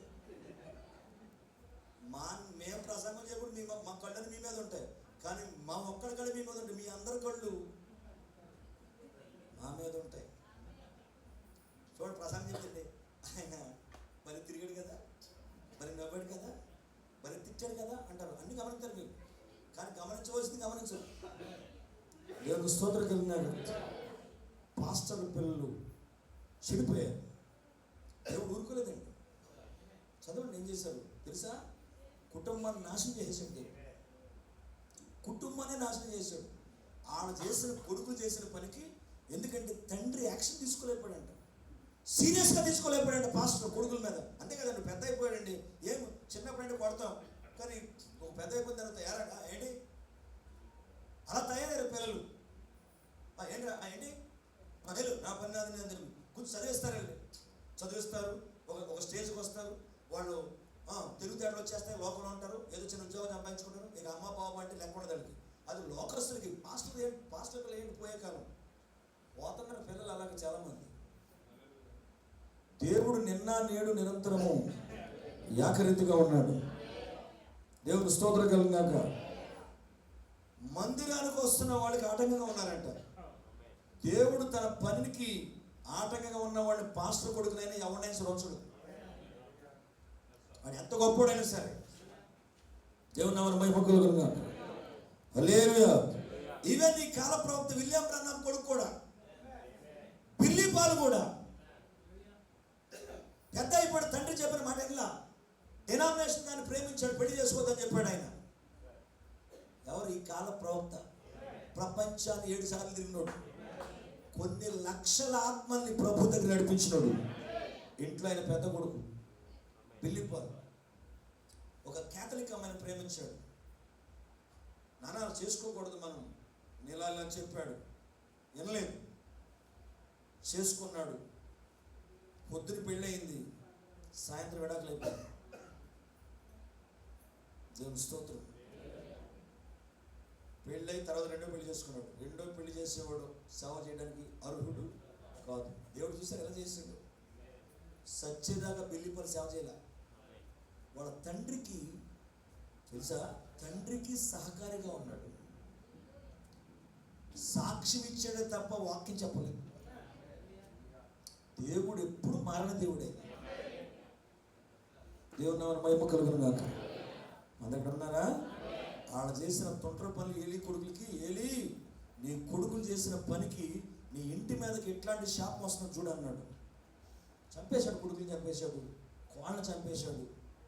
అసలు ఎంత ఇశ్రాయేలు మీదకి ఎంత శాపం వచ్చింది ఆ సంఘం మీదకి. అందరు నాతోనే ఉన్నారు అనుకుంటున్నారు. సంఘానికి వచ్చేది నువ్వు దేవుడి యొక్క నీతిని, దేవుని యొక్క వర్తమానం నేర్చుకుని రావాలి తప్ప ఇక్కడ పాడు చేయడానికి, కొంకులెట్టడానికి, లింకులెట్టడానికి, నీవెవరెవరి కోసం పెత్తనాలు చేయడానికి మాత్రం రావద్దు. ఈ చివరి కాలంలో పిల్లలు మన పిల్లల్ని ఎలా పెంచాలి చూడండి. దానికోసమే ప్రసంగి అన్నాడు 12వ అధ్యాయంలో. ఒకసారి మాట చదవండి. దానికోసం ప్రాప్తి ఏం చెప్పండి, మీకు చదివి వినిపిస్తాను. ప్రసంగి గ్రంథం 12వ అధ్యాయం 1వ వచనం. దుర్దినములు రాకముందే, చెప్పాలి త్వరగా. ప్రసంగి గ్రంథం 12వ అధ్యాయము 1 నుంచి. దుర్దినములు రాకముందే ఇప్పుడు వీటి యందు మాకు సంతోషం లేదని నీవు చెప్పు సంవత్సరాలు. హల్లెలూయా. చెప్పు సంవత్సరాలు. చూడండి, సంవత్సరం కోసం మాట్లాడుతున్నామంటే ఈ సంవత్సరం అంతా అసలు మా ఇంట్లో పరిస్థితి బాగలేదండి, ఈ సంవత్సరం అసలు మంచిది కదండి. సంవత్సరం మంచిది కదా, నువ్వు మంచోడు కదా. సంవత్సరాలు అంటే ఎందుకు? దేవుడు చేసిన ప్రతిదీ మంచిదే. నీ బ్రతుకు సరిలేదు. నీ యొక్క ప్రభువుకి నువ్వు ఎంత దూరంగా ఉన్నావో, దేవుని సన్నిధికి ఎన్నిసార్లు ఎగ్గొట్టావు, ఎన్నిసార్లు ఉపాసన ఎగ్గొట్టావు, ఎన్నిసార్లు ప్రభురాజ సంస్కారం ఎగ్గొట్టావు, ఎన్నిసార్లు కూడా ఎగ్గొట్టావు, ఎన్నిసార్లు పరిచయం ఎగ్గొట్టావు. నువ్వు చేసిన అక్రమానికే నీకు వచ్చిన నష్టం వచ్చింది. అంతే తప్ప నీకు సంవత్సరం మంచిది కాదు, నెల మంచిది కాదు, ఆదివారం మంచిది కాదు, మంగళవారం మంచిది కాదు. దేవుడు ప్రతిదీ మంచిదే. నీ జీవితమే మంచిది కాదు, నీ ప్రవర్తన మంచిది కాదు. దేవుడు స్తోత్రం కలుగుగాక. హల్లెలూయా. వీటి యందు సంతోషం లేదని చెప్పు సంవత్సరములు రాకముందే నీ సృష్టికర్తను బాల్య దినముల యందే నీ సృష్టికర్తను స్మరణ తెచ్చుకో. ఇప్పుడు చదువుతున్న ఒక కోడి చదివి చెప్పారు పాస్టర్ గారు భోజనం పెనగడ ముగించండి అని. మేము కూడా పెనగడ వెళ్ళిపోవాలి. మాకు రాత్రి అంతా నిద్ర లేదు, రాత్రి అంతా ప్రార్థన, పొద్దున్న మళ్ళీ లేచి మళ్ళీ ప్రేమ విందులు అయ్యి ఇంత కరెక్ట్గా 4:30 దాకా కూడా ఇక్కడ వెళ్ళాలని 4:30 ముగించారు. ఈ పాస్టర్ గారు ఫోన్ చేసినప్పుడు పాస్టర్ గారు ఎక్కడ ఉన్నారు అన్నాడు. ఇంకా బయలుదేరుతాం సార్ అన్నాం. 4:30 అయిందప్పుడు. సరే మొత్తం మీద త్వరగా మళ్ళీ మేము అందరినీ అప్పచెప్పేసి కొంతమంది పనులు అప్పచెప్పేసి మేము బయలుదేరవచ్చు. దేవుని స్తోత్రం. మరలా రేపు నాకు రేపు పొద్దున మన వ్యామగిరిలో మీటింగ్ ఉంది పాస్టర్కి. వ్యామగిరి వెళ్ళాలి పొద్దుటే. ఇక్కడ నుంచి మేము ఫోన్ చేసి ఎంత ఎలా బయలుదేరినా మా ఇంటికి వెళ్ళి 1 గంట 1:30 అయిపోద్ది. ఇప్పుడు ఉన్నప్పుడు 2 అయిపోద్ది. మళ్ళీ పొద్దున్న లేచి పరిగెత్తాలి. సరే వాక్యం చూద్దాం. చెప్తూ వింటారు కదా కొద్దిసేపు. ఏమనుకోబాకండి, మనందరం ఫ్యామిలీ. ఇక్కడికి ఎందుకు వచ్చామంటే ఒకరినొకరు ఎత్తు పొడుచుకుంటూ రాలేదు. దేవుడు మనల్ని సరిచేయడానికి మనం తీసుకొచ్చాడు.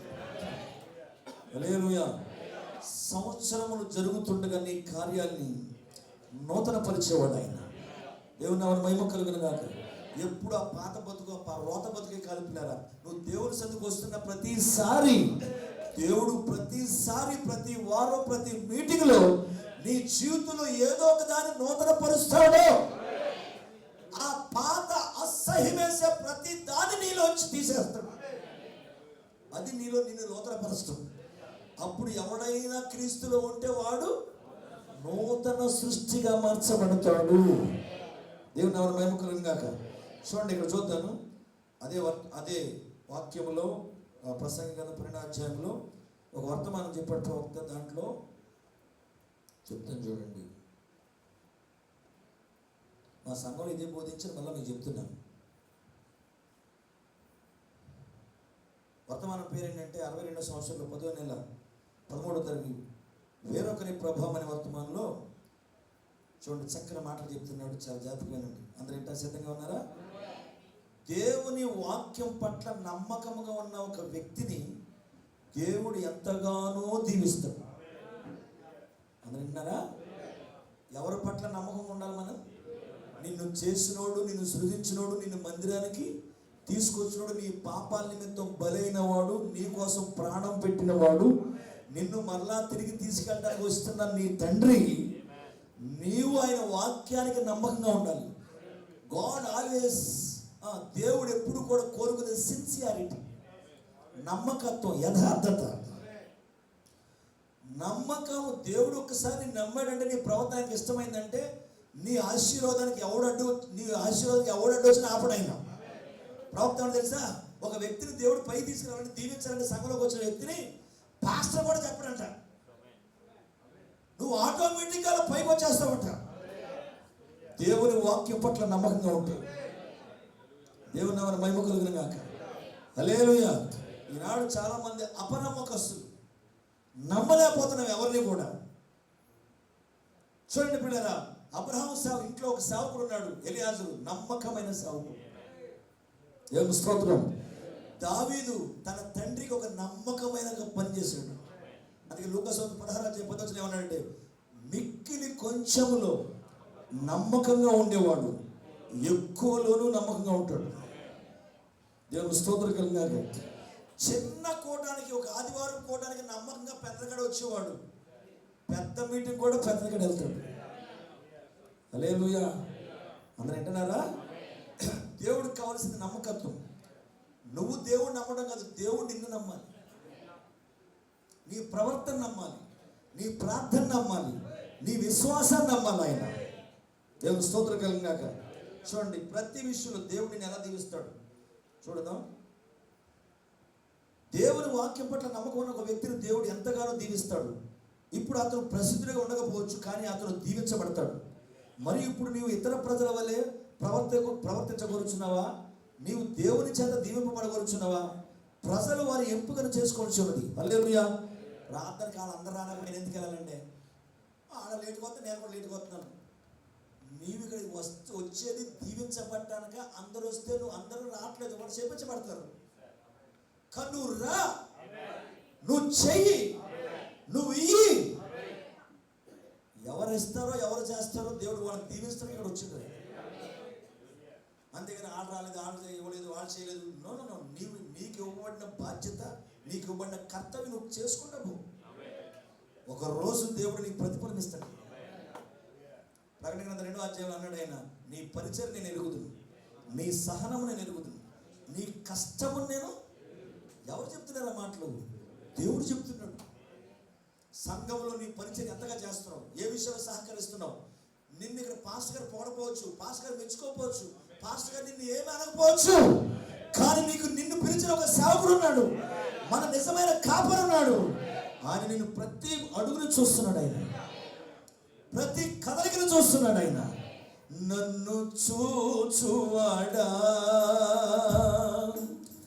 నిత్యం కాచువాడా, పరిశోధించి తెలుసుకున్నావు, చుట్టూ నన్ను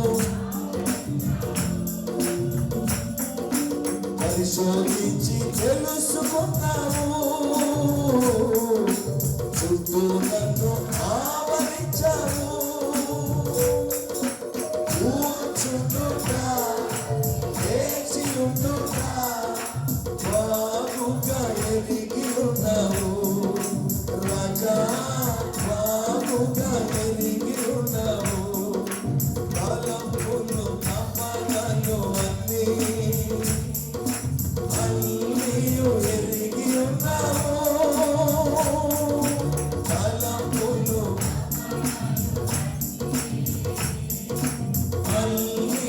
ఎరిగి ఉన్నావు.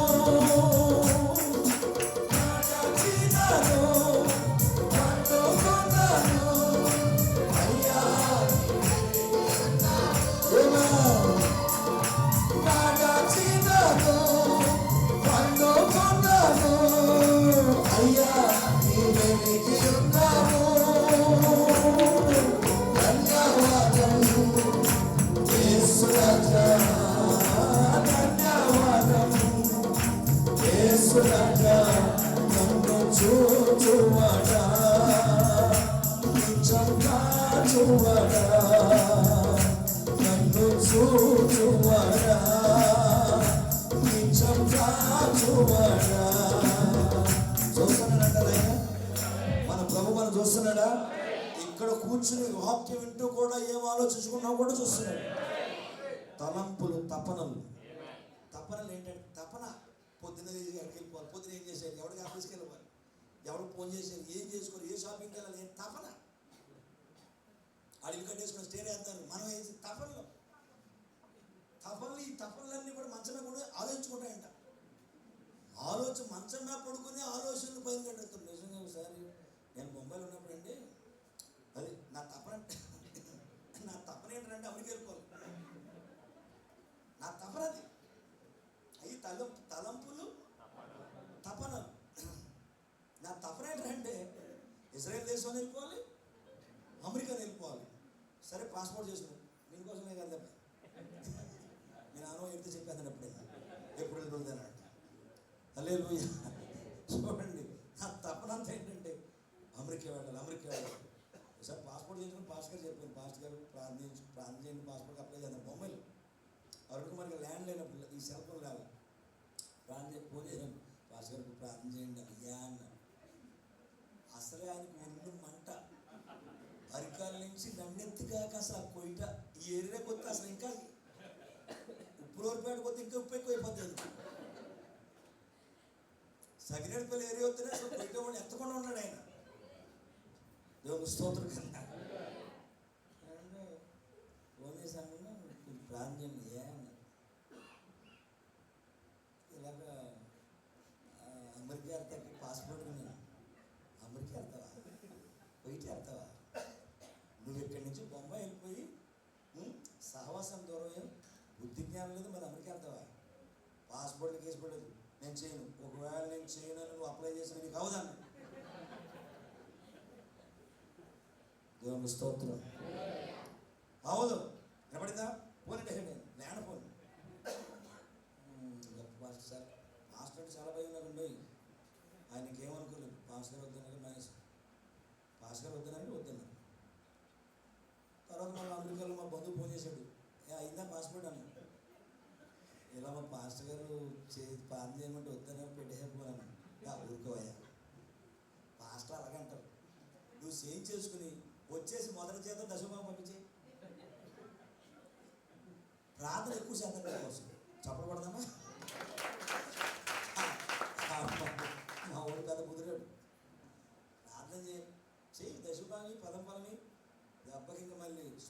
ఆయన అంటాడు అంతే.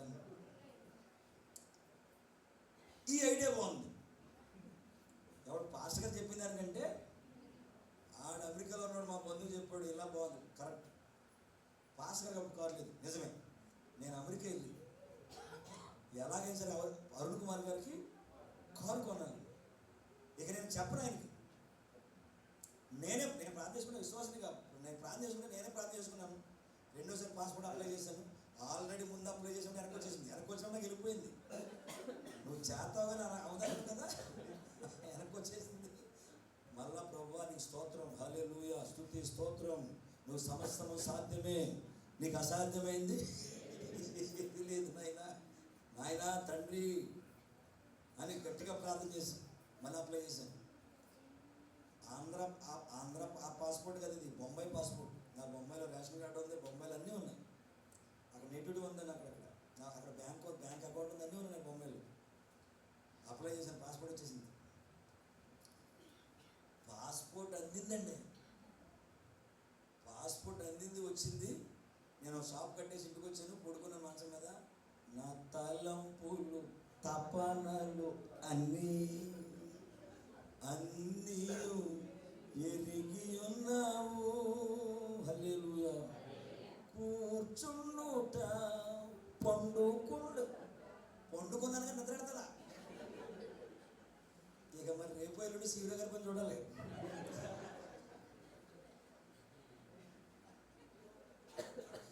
ఇక్కడ సాక్ష్యం చెప్పిన అబ్బాయి మొహం చూద్దాను నేను. అప్పుడే చెప్పేద్దాం మనం అనుకున్నట్టున్నాను మనం.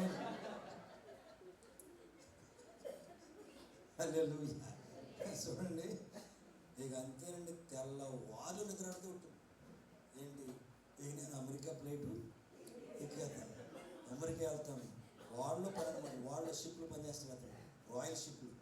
నాకు ఇంత జీతం చెప్పాడు ముందు, నీకు జీతం ఎంత వెళ్ళాలి కానీ నాకు ఇంత జీతం వస్తుంది, 2 సంవత్సరాలకి ఇంత వస్తుంది, ఇలాగ చేస్తాను, కారు కొంటాను, ఇల్లు కట్టేస్తాను, నచ్చేస్తాను, తపలు. దేవుని స్తోత్రం. పాస్టర్ గారు ఒక ముక్క చెప్పాల, ముక్క చెప్పకుండా నా పాస్పోర్ట్ అయిపోయింది. రాత్రి అంతా తపన, తెల్లారిపోయిందండి, నిద్ర పట్టలేదు. ఎక్కడికి వెళ్ళిపోయాను నేను? బొంబాయిలో ఉండి అమెరికా వెళ్ళిపోయా. తర్వాత ప్రభు తెల్లపోయింది, షాప్ డ్యూటీ టైం అయిపోయి స్నానం చేసి డ్యూటీకి వెళ్ళిపోయాను. డ్యూటీలో కూర్చున్న షాప్లో కూర్చునే కథ అనుకున్నాను. మందులు సీట్ చూస్తున్నాను కానీ, మందులు ఎత్తున్నాను కానీ అమెరికాలో ఉన్నట్టు ఉంటుంది నాకు. తర్వాత అలా ఉండి చూడండి, దేవుని సేవ, మన ప్రవక్త మంచి వర్తమానం వచ్చినాక ప్రతిదీ క్లారిటీ వచ్చింది. దేవుడు నీ పట్ల ఏది చేయకూడదు అనుకుంటాడో కృపతో ప్రేమతో సేవకుడు ద్వారా చెప్పిస్తాడు. సేవకుడు ద్వారా చెప్పే ప్రతి మాట దేవుడు కృప అంటది. ప్రవక్త చెప్పాడు, చదివాను దాన్ని నేను మా సంఘానికి చెప్పాను 3 సార్లు. ప్రేమతో హెచ్చరించి గద్దించి బుద్ధి చెప్పేది దేవుడు సేవకుడు ద్వారా ఉపయోగించుకున్న కృప అంటుంది. కృపతో ప్రేమతో చెప్పినప్పుడు నువ్వు లోబడకపోతే అప్పుడు నేను శిక్షకు తీసుకెళ్తాడు, శిక్షించే అప్పుడు బుద్ధి చెప్తాడు. అందుకే ప్రవక్త తెలుసా, కృపతో చెప్పినప్పుడే లోబట్టం నేర్చుకో. దుర్దినములు రాకముందే, తన్నులు నీకు తగలకముందే, నీవు ఇబ్బందులు పాలు పడకముందే, నష్టపోకముందే. పాస్పోర్ట్ కోసం 2 సార్లు అప్లై చేసి చాలా డబ్బులు ఖర్చు పోయింది. రెండోది ఇంకోటి చేసి ఇంకా నేను డబ్బులు దేనికోసం ఖర్చు పడి తెలుసండి. అక్కడ మా చుట్టూ అన్నాడు, అమెరికా కౌన్సిలేట్ ఉన్న బొంబాయిలో ఇంటర్వ్యూలో ఫెయిల్ చేసేస్తున్నాడు, ఇంగ్లీష్ స్పీడ్గా మాట్లాడాలన్నాడు. ఆల్రెడీ నాకు మందు షాప్లో ఉన్నాడు కాబట్టి నాకు ఇంగ్లీష్ వచ్చు, మాట్లాడతాను. మొత్తం అన్ని లాంగ్వేజెస్ వచ్చు. బొంబాయిలో చాలా భాషలు వచ్చినాయి, గుజరాతీ, మరాఠీ, పంజాబీ, మార్వాడి, గుజరాత్ అన్నీ వచ్చినాయి. రిటైర్ షాప్ కాబట్టి అన్ని భాషలు నేర్చుకున్నాను. ఇంగ్లీష్ కూడా ఇంగ్లీష్లో ఎంత ఫాస్ట్గా మాట్లాడి అర్థం చేసుకుంటా. అయితే మళ్ళీ ట్రైనింగ్ ఉండాలి కదా, ట్యూషన్ పెట్టించుకున్నాను. మళ్ళీ స్పీకింగ్ ట్యూషన్ పెట్టించుకున్నాను స్పీడ్గా మాట్లాడడానికి. మొత్తం ట్యూషన్ 6 నెలలకి 8,000 కట్టమన్నారు. 3 బట్టలు కదా కట్టమంటే మరి కంగారు కదా, మొత్తం 6 నెలలకి కలిపి ఒకసారి కట్టేశాను. కరెక్ట్గా 2 రోజులు వెళ్ళాను ట్యూషన్కి. మా యొక్క పొడ పెట్టేసింది, నేరా నువ్వు షోకి వెళ్ళిపోతే, క్లాసు షాపుకి వేసి వెళ్ళిపోతే, క్యాష్ కౌంటర్కి వెళ్ళిపోతే ఎవరు చదువుతాడరా అన్నది. చూడండి, స్టార్ట్ అయింది పతనం. దేవుని స్తోత్రం. డబ్బులన్నీ కట్టేసాను, కట్టిన డబ్బులు మళ్ళీ ఎవరు అలా డబ్బులు ఖర్చు అయినాయి, పాస్పోర్ట్ చాలా డబ్బులు ఖర్చు అయినాయి, చాలా ఆఫీసులో అయితే తిరిగాను, చాలా నష్టపోయాను. ఆఖరికి దేవుడు ఒక రోగం పంపించాడు. నా పెళ్ళి అవ్వలేదు అప్పటికి, నాకు 25 సంవత్సరాల వయసు. టీబీ అనే రోగం పెట్టాడు. నా జీవితంలో ఎప్పుడు ఒక తలనొప్పికి ట్యాబ్లెట్ అంటే నాకు తెలీదు. 10 సంవత్సరాలు మందుల షాపులో చేశాను. ఒళ్ళు నొప్పులు మందులు అంటే నాకు తెలీదు, జ్వరం అంటే మందులు ఏంటో తెలియదు నాకు. అంత దేవుడు మంచి ఆరోగ్యం ఇచ్చాడు. ఎప్పుడైతే ఈ పాస్టర్ గారి మాట కృపతో చెప్పినప్పుడు నేను త్రోసేసాను, అప్పుడు నాకు టీబీ పెట్టాడు. టీబీ అంటే వయసులో ఉన్నాను కదా, దగ్గు రొంప ఏమి లేవు నాకు. డాక్టర్ దగ్గరికి వెళ్తే దగ్గు వస్తుందని, రొంప ఎలా వస్తుంది, కప్పం వస్తుందని, ఏం లేదు సార్ అన్న. అప్పుడు టెస్ట్ రాస్తే, ఆ టెస్ట్ వచ్చిన తర్వాత ఏమో తెలిసి డాక్టరు, ఏంటయ్యా ఏం చేస్తున్నావు, టీబీ ముదిరిపోయింది నీకు అన్న. ఇంకా నయం వచ్చావు, 6 రోజులు చచ్చిపోతున్నావు అన్న. 6 రోజుల్లో టీబీ మందు రోజుకి పూటకు 3 చెప్పిన 9 బిళ్ళలు వేసుకోవాలి. రోజు 9 నెలలు కోర్సు. సచ్చింది గొర్రె. ఒక్క బిళ్ళ వేసుకున్నాడు 9 నెలలు, మళ్ళీ ఒక్క రోజు కూడా మానకుండా వేసుకున్నానండి. నిజంగా 9 నెలలు వాడాను. ఆ టీబీ వచ్చిందని చెప్పినాకే నాకు మొత్తం అన్ని డేటా వచ్చేది. పాస్టర్ గారు వద్దంటాం, నువ్వు వెళ్ళవంటాం, నీ పని అవ్వదంటాం, మొత్తం డేటా అంతా వచ్చేస్తుంది. ప్రభువా నన్ను క్షమించు. తన్ని బుద్ధి చెప్తాడు. పాస్టర్ ద్వారా చెప్పించే ప్రతి మాట ఇట్ ఈస్ గ్రేస్. కృపతో హెచ్చరిక చేస్తాడట. దాన్ని త్రోసేసామంటే శిక్ష వస్తుంది. ఏ ఉగ్రత నీ మీదకి వస్తుంది, దుర్దినములు అంటే ఏ ఉగ్రత నీకు వస్తుందో అది ఏ సంవత్సరం వస్తుందో నీకు తెలియదు. దుర్దినములు రాకముందే వీటి యందు సంతోషము లేదని చెప్పు సంవత్సరములు రాకముందే, బాల్య దినములు యందే, ప్రారంభ దినములు యందే ప్రేమతో చెప్తున్నప్పుడే నీ వాక్యము, నీ సృష్టికర్త, నీ దేవుడు, నీ బైబిల్, నీ వర్తమానం ఏం చెప్పిందో దానికి లోబడు. దేవుని నామమున మహిమ కలుగును. హల్లెలూయా. 9 నెలలు వాడాను.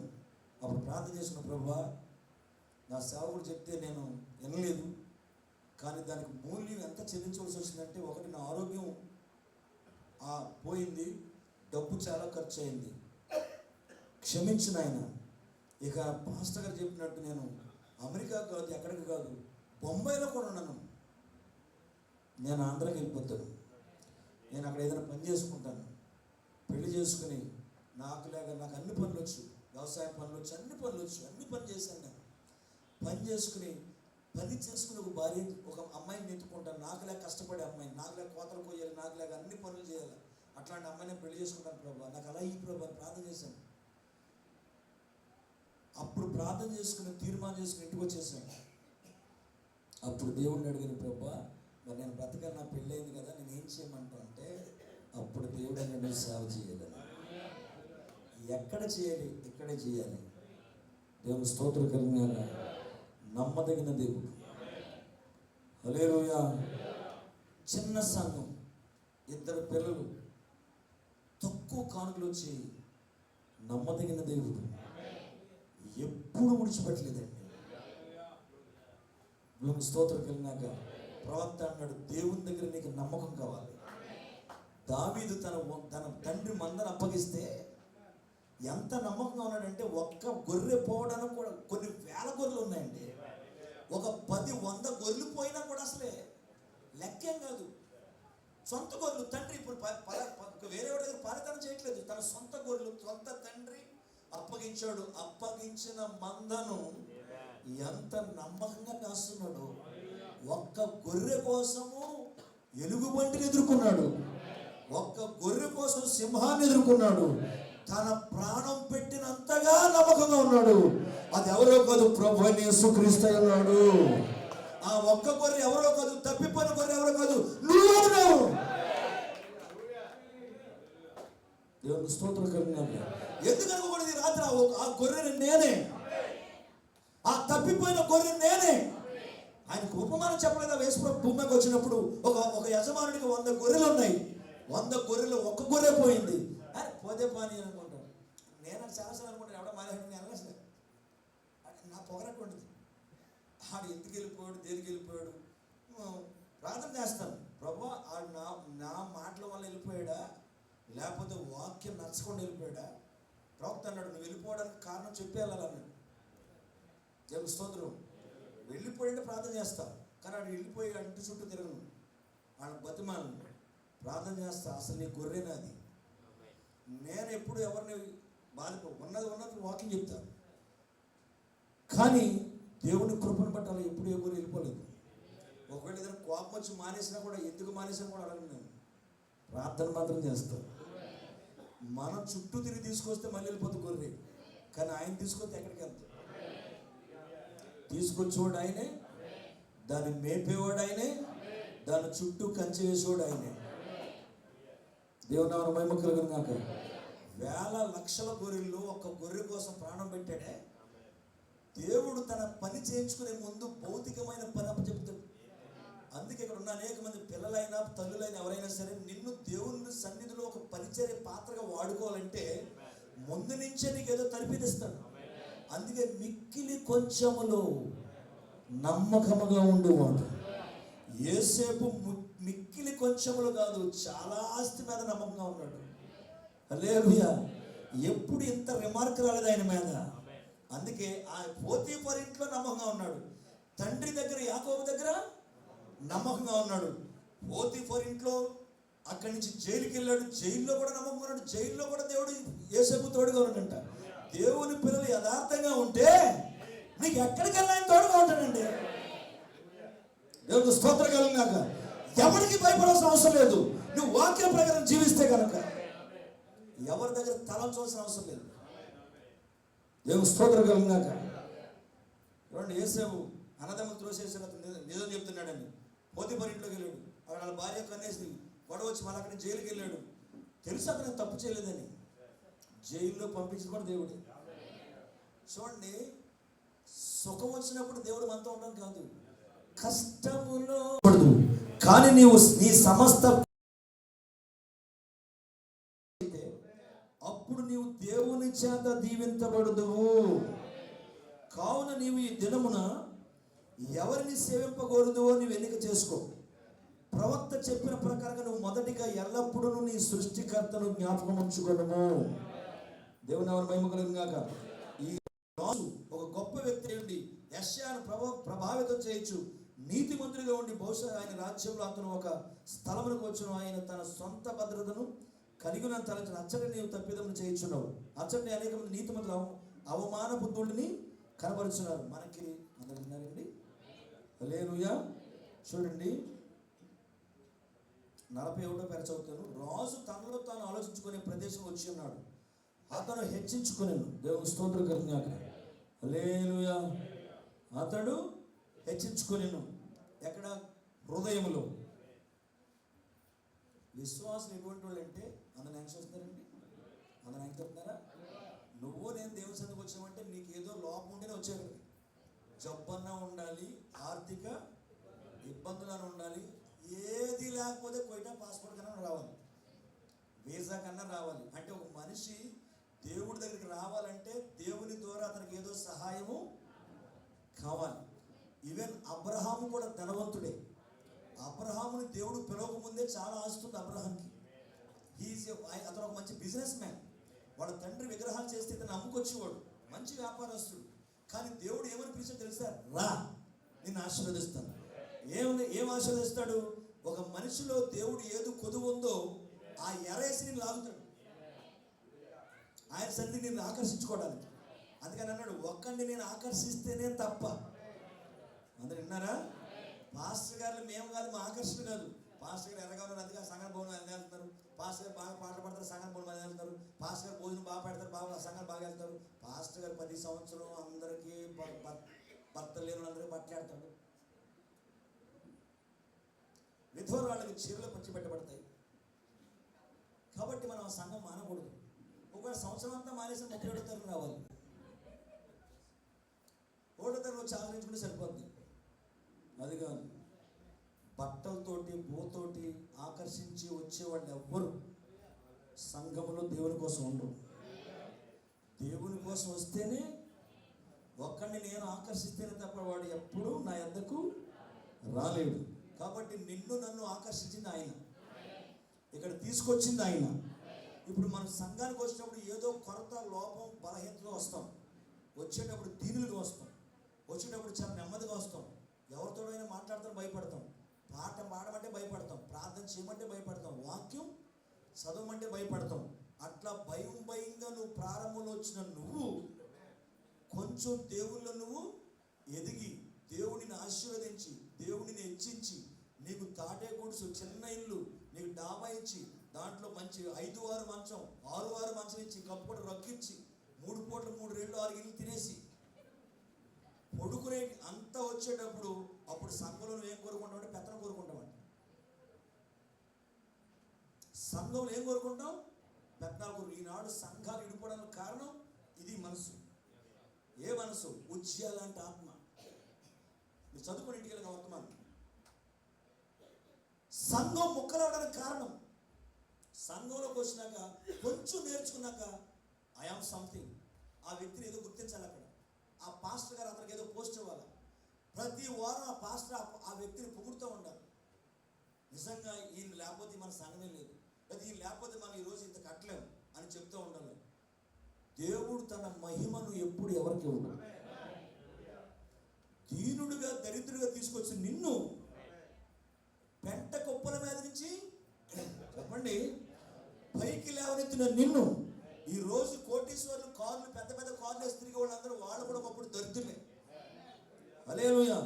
మన దేశ ప్రధానమంత్రి మోడీ, నరేంద్ర మోడీ ఒకప్పుడు ప్లాట్ఫామ్ మీద క్యాన్లో టీ వేసుకుని టీ అమ్ముకునేటువంటి ఛాయ్ వాళ్ళ. 3వసారి ప్రధానమంత్రి అయ్యాడు. ఏమమ్ముకునేవాడు అతను?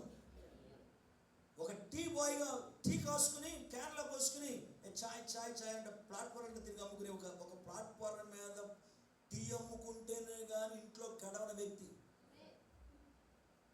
ఎక్కడి నుంచి ఎక్కడికి వెళ్ళాడు చూడండి. భారతదేశాన్ని ఏకదాటిగా 15 సంవత్సరాలు, ఇది 15 సంవత్సరాలు, ఇప్పుడు ఈ 8 సంవత్సరాలు పూర్తయితే 15 సంవత్సరాలు అతను ఒక టీ అమ్ముకునేవాడు. పేపర్లు వేస్తాడు, ఛాయ్ వాళ్ళ టీ అమ్ముకునేవాడు. దేశాన్ని ఏకదాటిగా 15 సంవత్సరాలు పరిపాలిస్తున్నాడు. ఈరోజు ఇంటర్నెట్ తీసుకొచ్చినాడు. వాడెవడు? అంబానీ గడు. వాడు బాబు బొంబాయిలో పెట్రోల్ బంకులో 50 రూపాయల జీతానికి నెలకి పెట్రోల్ కొట్టే ఒక బాయ్గా పనిచేశాడు. ముఖేష్ అంబానీ తండ్రి. ఏ పని? వాళ్ళ చరిత్ర అంతా బొంబాయిలో చదివాను నేను. వాళ్ళ తండ్రి ధీరుభాయ్ అంబానీ పెట్రోల్ బంకులో పెట్రోల్ కొట్టేవాడు 50 రూపాయల జీతానికి. 2 కొడుకులైన ఆ పెట్రోల్ జీతం తీసుకుని తర్వాత చిన్న వ్యాపారం మొదలెట్టి చిన్నదాన్ని పెద్దగా చేసుకుని చేసి అతను చనిపోయే టైంకి 100 కోట్లు సంపాదించాడు. 2 కొడుకులకి చెరుకు 50 కోట్లు వచ్చినాయి. ముఖేష్ అంబానీ, అనిల్ అంబానీ. ఈ 50 కోట్లు తీసుకుని పెద్దోడు ముఖేష్ అంబానీ ఆడు బిజినెస్ స్టార్ట్ చేస్తే ఈనాడు భారతదేశం అంతా చేతిలో ఉంది.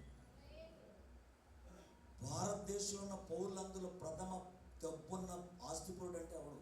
ఎక్కడి నుంచి? వాడి తండ్రి పెట్రోల్ కొట్టి అంత స్థితి నుంచి. సంఘం ఎందుకు చెప్తాను తెలుసా? దేవుడు నిన్ను నన్ను కూడా ఇక్కడికి వచ్చేటప్పుడు వాక్యం ఏం చెప్తుందంటే మనం దిక్కుమాలిన వాళ్ళం, దరిద్రులము, పెంట దీనులను, దరిద్రులను పెంట కుప్పల మీద నుండి పైకి లేవదీశాడు ఆయన. ఈ స్థితి మాత్రం ఎప్పుడు మర్చిపోకూడదు.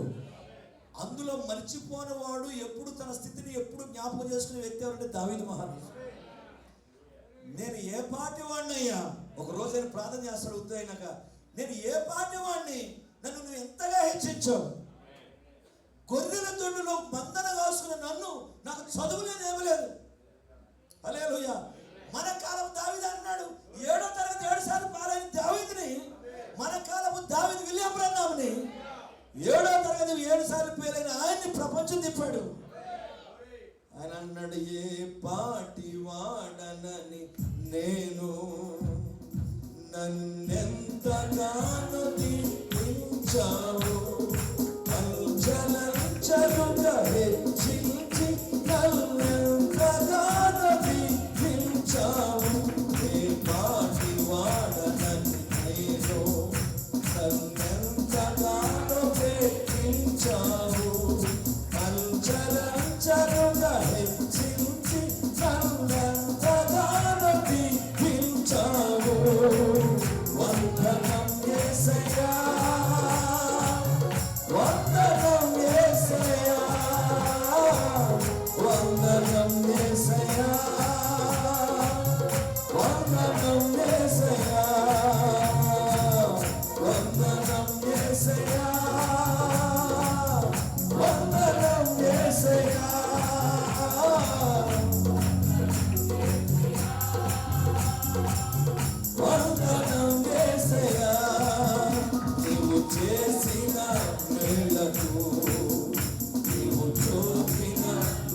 కృపలకు నువ్వు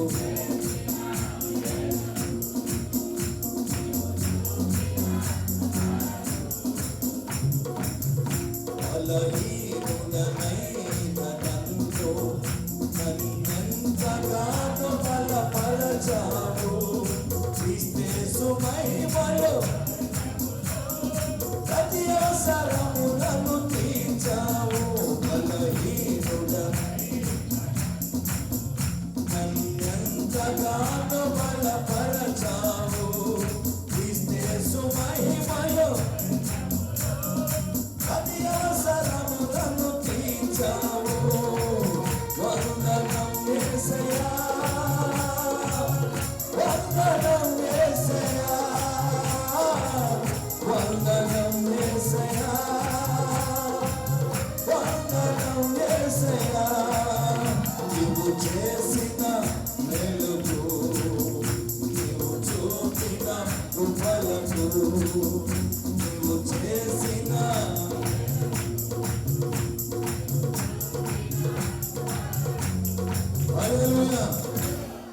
155-60 కీర్తనలు రాసిన దావీదు అంటే కొన్ని వేరే రాశారు, కానీ ప్రతి దాంట్లో నా ప్రతి అడుగు నువ్వే, నా ప్రతి కథలకి నువ్వే, నా కాపరు నువ్వే.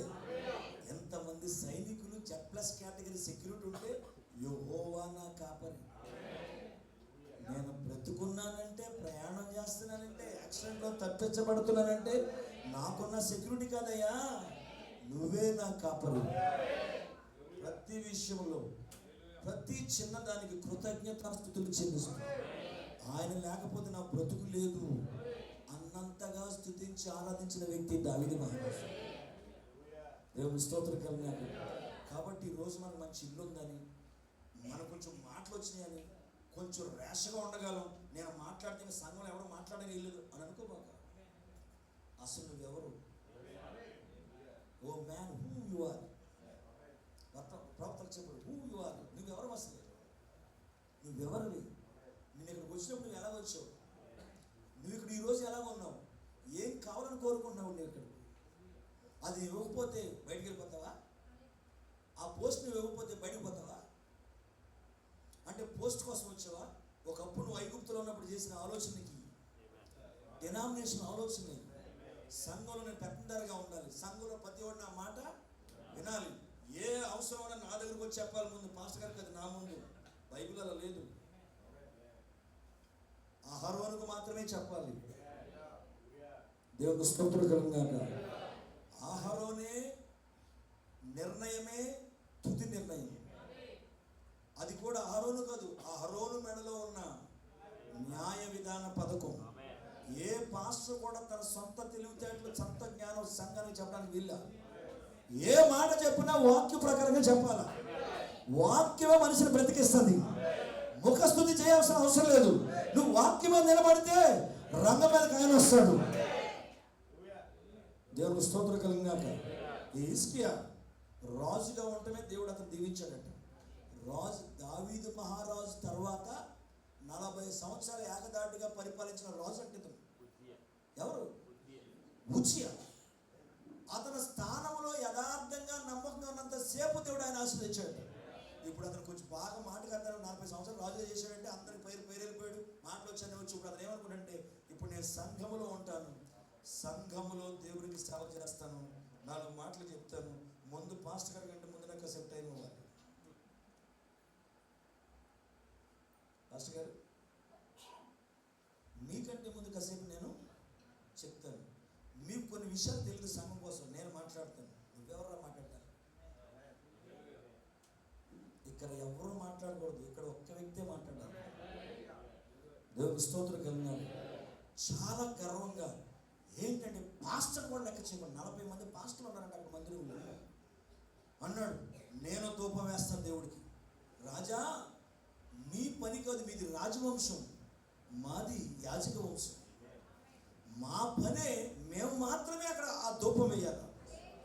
మమ్మల్నే నియమించుకున్నాడు దేవుడు. మిమ్మల్ని రాజుగా ఉండటానికే మిమ్మల్ని నియమించుకున్నాడు. అయ్యా దయచేసి మా మాట వినండి సార్.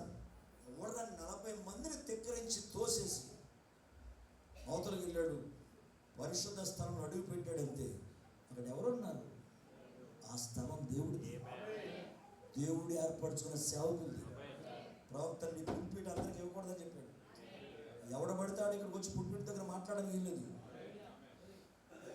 పాస్టర్కి ఉండాలన్నాడు ఆ వివేచన. ప్రతి అడ్డమైన తీసుకొచ్చి ఎక్కించకూడదు అన్నాడు. హల్లెలూయా. ఎందుకంటే ఇక్కడి నుంచే దేవుడు తీర్పు తీర్చేస్తాడు. ఇక్కడ దేవుడు వచ్చే మాట్లాడాలి. ఆయన వస్తే ఆయన వాక్యమే మాట్లాడతాడు. ఆయన ఈ కాలానికి ఏ వర్తమానం ఇచ్చాడు అదే మాట్లాడతాడు. ఆయన మాట్లాడితేనే ప్రజలు తన అండర్లో ఉంటారు. నువ్వు నేను మాట్లాడితే ఎవరికి పని చేస్తాడు? నీ మాటలు ఎవరికి కావాలంటే నీ తెలివితేటలు లోకంలోకి వెళ్ళు, రాజకీయంలో జాయిన్ అవ్వు, డినామినేషన్లో నీ మాట అక్కడ చెల్లుద్ది. ఇక్కడ మాత్రం ఆయన మాట చెల్లుద్ది. ఆయనే మన న్యాయాధిపతి, ఆయనే మన అధికారి, ఆయనే మన రాజు. నీవు మాట్లాడితేనే ఆయన మాట్లాడితేనే మనం బ్రతుకుతాం. ఆయన మాట్లాడితేనే మనం దీవించబడతాం. ఆయన మాట్లాడితేనే సంవత్సరం మొదలుకొని సంవత్సరాంతం వరకు ఆయన కన్నులు ఆ దేశం మీద, సంఘం మీద ఉంటాయి. ఆయన కన్ను కనుక ఇక్కడ ఉందంటే తెలుసు ఆయన కన్ను ఏదో. ఈ కాల ప్రవక్త ఆయన కన్ను, ఆయన కళ్ళు ఆ దేశం మీద ఉంటాయి, ఆ సంఘం మీద ఉంటాయి. ఎవరా సంఘం? ఎవరా కన్ను? దేవుని కన్ను. ఎవరా కన్ను? ప్రవక్త. ప్రవక్త వర్తమానం ఎక్కడ ఉండదో అక్కడ దేవుని కన్ను ఉంటుంది. ప్రవక్త వర్తమానం ఎవడు చేర్చుకుంటాడో ఆ ఇంటి పైన దేవుని కన్ను ఉంటుంది. ఆ వ్యాపారం పైన దేవుని కన్ను ఉంటుంది. ఆయన విశ్వాసం పైన దేవుని కన్ను ఉంటుంది. ఆయన కన్ను నిన్ను అటు ఇటు చూడకుండా, కుడికి కానీ ఎడమకు కానీ తొలగకుండా నీ ప్రతి వంకర నడకను సరిచేస్తూ నిన్ను నడిపించువాడు ఆయనే. దేవుని స్తోత్రం కలిగిన గాక. నువ్వు ఆయన మాటకు నువ్వు లోబడితే, ఆయన చూపు నీ మీద పడితే, హల్లెలూయా, అంతే కదండి. ఆయన ఒక్క చూపు చాలయ్యా, నీ మాట చాలయ్యా అన్నాడు. నీ చూపు చాలని పాట భక్తుడు పాట కట్టాడు కదా జ్యోతిరాజు గారు. నీ మాట చాలయ్యా, నీ చూపు చాలు. ఏంటి ఆయన మాట? చేపలు పడలేదు, ఆయన వచ్చాడు, ఒక్క మాట చెప్పాడు. 20 చేపలు ఏమైనా ఉన్నాయా? తినడానికి ఏమైనా ఉందా? ఎవరు అనుకున్నారు వాళ్ళు? చేపల కొంటకు వచ్చేదేమో ఉన్నారు. ఎలవయ్యా, డిప్రెషన్లో ఉన్నారు అప్పటికి. ఎలవయ్యా చెప్పగానే ఏంటో ఆలోచన మేము ఎడుతుంటే చేపలు ఉన్నాయని చెప్తున్నాను. కంగారు పడకండి అబ్బాయి, మరి కంగారు పడదండివా. ఎవడు దుడుకోడు? ఎవరు? పేతురు, ఈ పొడు అందరూ ఉంటారు. భాస్కర్ ఏంటి మీరు భాస్కర్ తెలియదు ఎవరాత్మ మీరు? పాస్టర్ గారిని తెలియదు అన్నమాట అనవద్దు. పాస్టర్ ఏం తెలియదు అనుకోకండి. అన్నీ తెలిసి కూడా ఏమీ తెలియనట్టు ఉంటాం. పౌలు అన్నాడు, మాకు అన్నీ తెలుసురాబాయ్. ఎవడికి లైన్ అతడు తెలుసు, ఎవడు పంపలో తోడతాడో తెలుసు. అయినను అన్నాలండి అన్నారు. అప్పుడు ఇక్కడికి వచ్చినప్పుడు ఆయన మాట్లాడతాడు, అన్నీ ఎరిగి ఉండి ఏమీ ఎరగని వారుగా ఉన్నాం. దేవునికి స్తోత్రం. అన్నీ కలిగి ఉండి కూడా ఏమీ లేనట్టుగా ఉన్నాం. మీ మీద మీ ముందు టక్కకి ఎక్కువ చేసుకుని మంచి కారు వెళ్తుంటే పౌడర్ రాసిన పాస్టర్ అప్పుడు సైకిల్ లేదా? అసలు మనం రోడ్డు అంటే వెళ్తున్నప్పుడు ఎక్కుతామని మాట కూడా అంటలేదా? దేవుని స్తోత్రం కలిగిన ఇలా రకరకాల మాటలు వచ్చేది మనకి. దేవుని స్తోత్రం. అన్నీ కలిగి ఉండి ఏమీ లేనివారుగా ఉన్నాం. దేవుని స్తోత్రం కలిగినాక. కాబట్టి ఏం తెలియదు అంటారా? తెలదా? ఏం తెలీదా? సంఘంలో ఎవరేం చేస్తారు అన్నీ తెలియదా? అన్నీ తెలుసు. కానీ కొన్ని పరిస్థితులు దేవుని స్తోత్రం కలిగినాక. సరే, పాయింట్ ఎక్కడ విడిచిపెట్టాను నేను? పేతురు గారు అవయా పెద్ద పాటుకెళ్ళి వచ్చి ఏం చేస్తానని అడుగుతున్నారు. పాస్టర్ గారు సంగతి మర్చిపోయి. ఎందుకంటే ఒక్కోసారి మన పాస్టరే మన దేవుళ్ళే కనపడతాడండి. ఆయన కనపడతాడు, ఎదురొచ్చాడు, మేము ఊరెళ్తున్నా మొత్తం ప్రయాణం యాక్సిడెంట్ అయిపోయింది. లాగా పాస్టర్ కదా సమాధానం ఉంటే ఏ యాక్సిడెంట్ అవ్వదు. దేవుని స్తోత్రం. అది చూసిందంతే. చూడండి మాట ఎంత గొప్పది. కంగారు పడకండి. చేపలు పట్టలేదా? సరే, చిన్న మాట చెప్తానంటారా? ఏం చెప్తావు? అప్పుడు కూడా ఏం కాదు, కొంచెం నావ లోపలికి వెళ్ళండి అన్నాడు. వేసాము, వింటాం, వాళ్ళ కుడి పక్కనేయండి అన్నాడు. అప్పుడు అన్నాడు, నీ మాట చెప్పు. ఎవరైనా సృష్టికర్త, చేపను సృష్టించినవాడు, సముద్రాన్ని సృష్టించినవాడు, నిన్ను నన్ను చేసినవాడు అని అన్నాడు. కొంచెం లోపలికి ఏంటి, రాత్రంతా తిరిగామయ్యా, లోతు సముద్రం లోతుకి వెళ్ళిపోయాం, ఎన్నో కిలోమీటర్లు వెళ్ళాం, అక్కడ పడదు ఇక్కడ ఎక్కడ వస్తారు వారన అనలేదు. కానీ నీ మాట చెప్పు, రాత్రంతా ప్రయాసపడ్డాం, అయినను నీ మాట చెప్తున్నా. ఈ రాత్రి నీతో కూడా దేవుడు అదే మాట్లాడుతున్నాడు. ఈ సంవత్సరం ప్రారంభంలో నీతో మాట్లాడుతున్నాడు. ఇప్పటికైనా ఆయన మాట వింటూ నేర్చుకో, ఆయన మాటకు లోబట్టు నేర్చుకో. ఇక్కడ మాట్లాడింది సేవకుడు కాదు, దేవుడు మాట్లాడుతున్నాడు. ఆయన ఒక్క మాటలో ఎంత జీవం ఉందో, ఒక్క మాటలో ఎంత ప్రభావం ఉందో, నీ మాట చెప్పునన్నాడు. ఆయన మాటకు లోబడ్డారు, విధేయత చూపించారు. పొగరు దగ్గర అణిగింది, అక్కడ వలేశాడు. వల లాగలేనంత 153 గొప్ప చేపల కట్లలో శీలవతలో గుణవతో గర్భవతో చేపల పేర్లయ్యి. ఏం చేప? కట్ల, శీలవత, గుణవత, గర్భవత. గర్భవత అంటే జనన్నది. ఎన్ని వచ్చినాయి మొత్తం, ఏ గుణవత ఉందో శీలవత తెలియదు, కానీ మొత్తం ఎన్ని ఉన్నాయి? 153 చేపలు ఉంటే లాగలేక వరలు పీలిపోతుంది, పక్కన కాగేశారంట. అప్పుడు పేదరికి అర్థమైపోయింది, ఈయన ప్రభు. శిష్యులు కూడా ఆయన కార్యాలను ఒకేసారి చెప్పలేదండి. ఒక్కొక్క స్థలంలో వాళ్ళు ఒక డిప్రెషన్లోకి తీసుకెళ్ళి ఆయన ఏమై ఉన్నాడు అని దాన్ని బయలుపరుచుకున్నాడు. ఒకరోజు అదే ప్రభు సముద్రం మీద నడిచి వచ్చేసాడు. మీరు వెళ్ళిపోయి రాత్రికి అన్నాడు, మీరు గోదావరి దాంట్లో లక్కవరం వెళ్ళిపోండి, నేను తర్వాత వస్తాను. ఎలా వస్తారో ఆడకపోతాను, మళ్ళీ అక్కడి నుంచి వెళ్ళిపోతాను. నేను వస్తాను అంటారా బ్యాన్ అంతే. సగం దూరాలు ఇచ్చి అద్దె ప్రాణం చేసుకుని అక్కడ నడిచి వచ్చారు. నడిచి వస్తుంటే పేదలు అంటాడా, రే తమ్ముడా అనయా తమ్ముడా సిరి చూసావా అన్నాడు. తెగ మాట్లాడుతున్నా దీన్నా. నేను అసలు ఎవరికి భయపడిన, ఎస్ఐకేసీకి ఎవరు భయపడ్డాను, ఎవరు భయపడక ఆయన సముద్రంలో వస్తున్నాడు. ఆయన పేరు చెప్తే బ్రేకర్స్ పెట్ట గీపడేసాడు, వాళ్ళ బ్రేకులో చెప్పిపోతుంది ఈ పేరు చెప్తే. ఇటువంటి వ్యక్తి సముద్రం మీద రాత్రి నడిచొస్తున్నాడు. రోడ్డు కాదు అది, బ్రిడ్జి కాదు, ఎక్కడ సముద్రం మీద రోడ్డు మీద నడిచినట్టు వచ్చారు. అప్పుడు ఈ దుడ్డుగాని చూశాడు.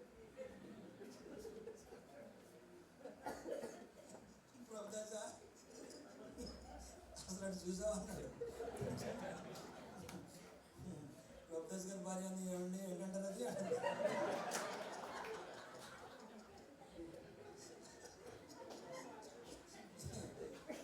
వాళ్ళ కొడుకు మంచి ధైర్యవంతుడు గడ్డకిండదు అనుకుంటే నాన్న కౌలు చేసుకున్నాడు.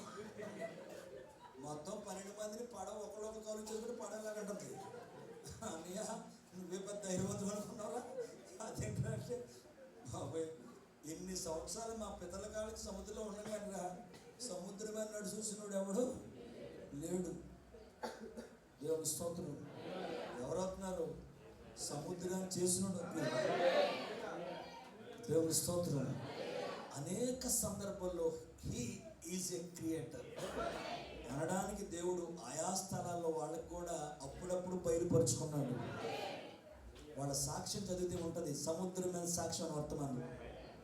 దేవుడు స్తోత్రం కలిగినాక దగ్గరికి రానిచ్చాడు. బాబాయ్ ఇంకా దగ్గరికి వచ్చేటప్పుడు ఇంకేమవుతుంది? ఎవరి దగ్గరికి వస్తున్నాడు? ప్రకటిస్తున్నాడా? ఎటు వస్తున్నాడు? ఇట్లాగే వస్తున్నాడు. నేను అలా చిన్నప్పుడు నేను సేవ కోసం పోతున్నాను, ఇలా వస్తున్నాను, సైకిల్ మీద వస్తున్నాను, ఇలా వస్తుంది. ఎవరు దయ్యమా? చెప్పాను నీకు. నేను కూడా ఒకసారి మీటింగ్ వెళ్ళాను, వర్తమానాల సేవ కోసం పోతా. 12 గంటలకి ఆ రోడ్డు చాలా గుబురుగా చాలా ఉంటుంది అండి. అసలు ఆ నైట్ టైం ఆ రోడ్డు అంటే ఎవరు అప్పుడు వెళ్తున్నాను. సైకిల్ అనమాట, నాకు సైకిల్ సేవ వెళ్తుంటే ఇలాగ ఒక ఆటో ఆ రోడ్డు అంటే వెళ్తాను. ఆటో కూడా భయమే. వాడు ఏంటో అసలు ఆకుండా పైన వెళ్ళిపోతుంటే 2-3 కిలోమీటర్ల దూరంలో ఒక ఆవిడ పట్టు చీర కట్టుకుని, ఇటువంటి పశువు చీర లాంటిది కాబట్టి అది ఇంకా పెరుగుతుంది. చూసినట్టుకి నడిచేస్తా ఉంది. నిజంగా మనిషి ఆడ మనిషి నడిచే పట్టు చీర కట్టుకుంది. నేను అనుకున్నాను 12 అయింది, ఈ ఆడదే అర్ధరాత్రి కూడా ఇంత చీకట్లో మగోడు వెళ్తానికి ఈ రోడ్డు అంట భయం, ఈ ఆడదలు నడుచుకుంటూ వెళ్ళిపోయి పట్టు చీర కట్టుకుని నేను అనుకున్నాను అమ్మాయి అర్ధరాత్రి కూడా మూడు పిల్లలు కొడవచ్చునేమో. ఆ నిద్ర నుంచి ఇది పట్టు చీర కట్టుకుని వెళ్ళిపోతుందేమో అనుకుని నేను అలా సైకిల్ తొక్కుంటా దగ్గరికి వచ్చి సైకిల్ ఎక్కమ్మా అని అనుకున్నాను.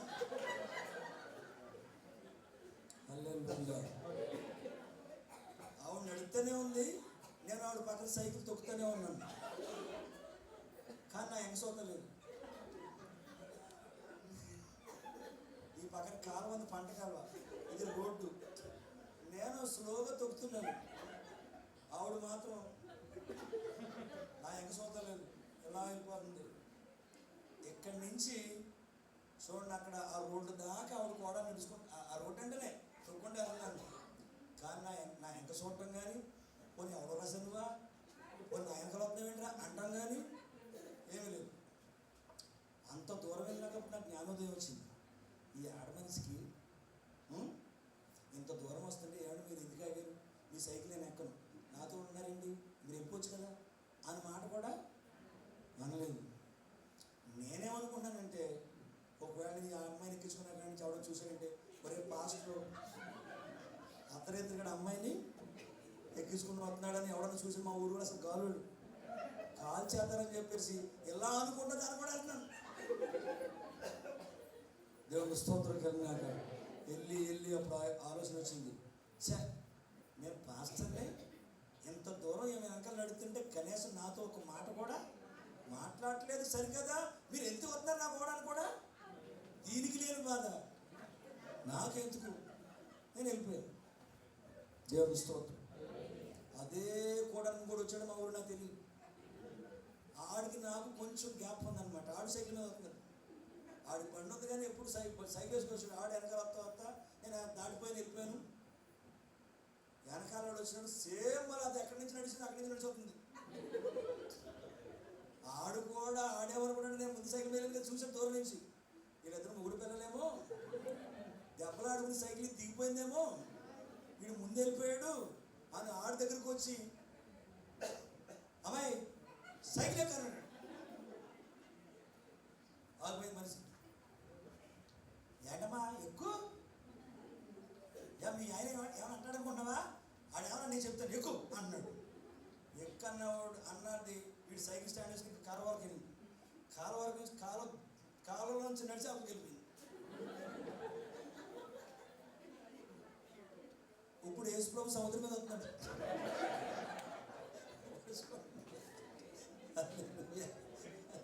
ఇప్పుడు వీళ్ళ పరిస్థితి ఎలా ఉంది, పేదలు ఎలా పట్టుకున్నారు వీళ్ళు. దేవుని స్తోత్రం. హల్లెలూయా. పట్టుకుని మొత్తం సవట్లాటేసింది, సముద్రంలోనే సవట్లాటేసింది.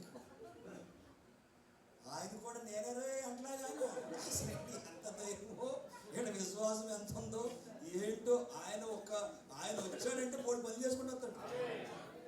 దేవుని స్తోత్రం కలిగినాక ఆయన కూడా సైలెంట్గా వచ్చేస్తాడు. ఇక్కడ భయపడతారని తెలుసు, సెవటంటే తెలుసు.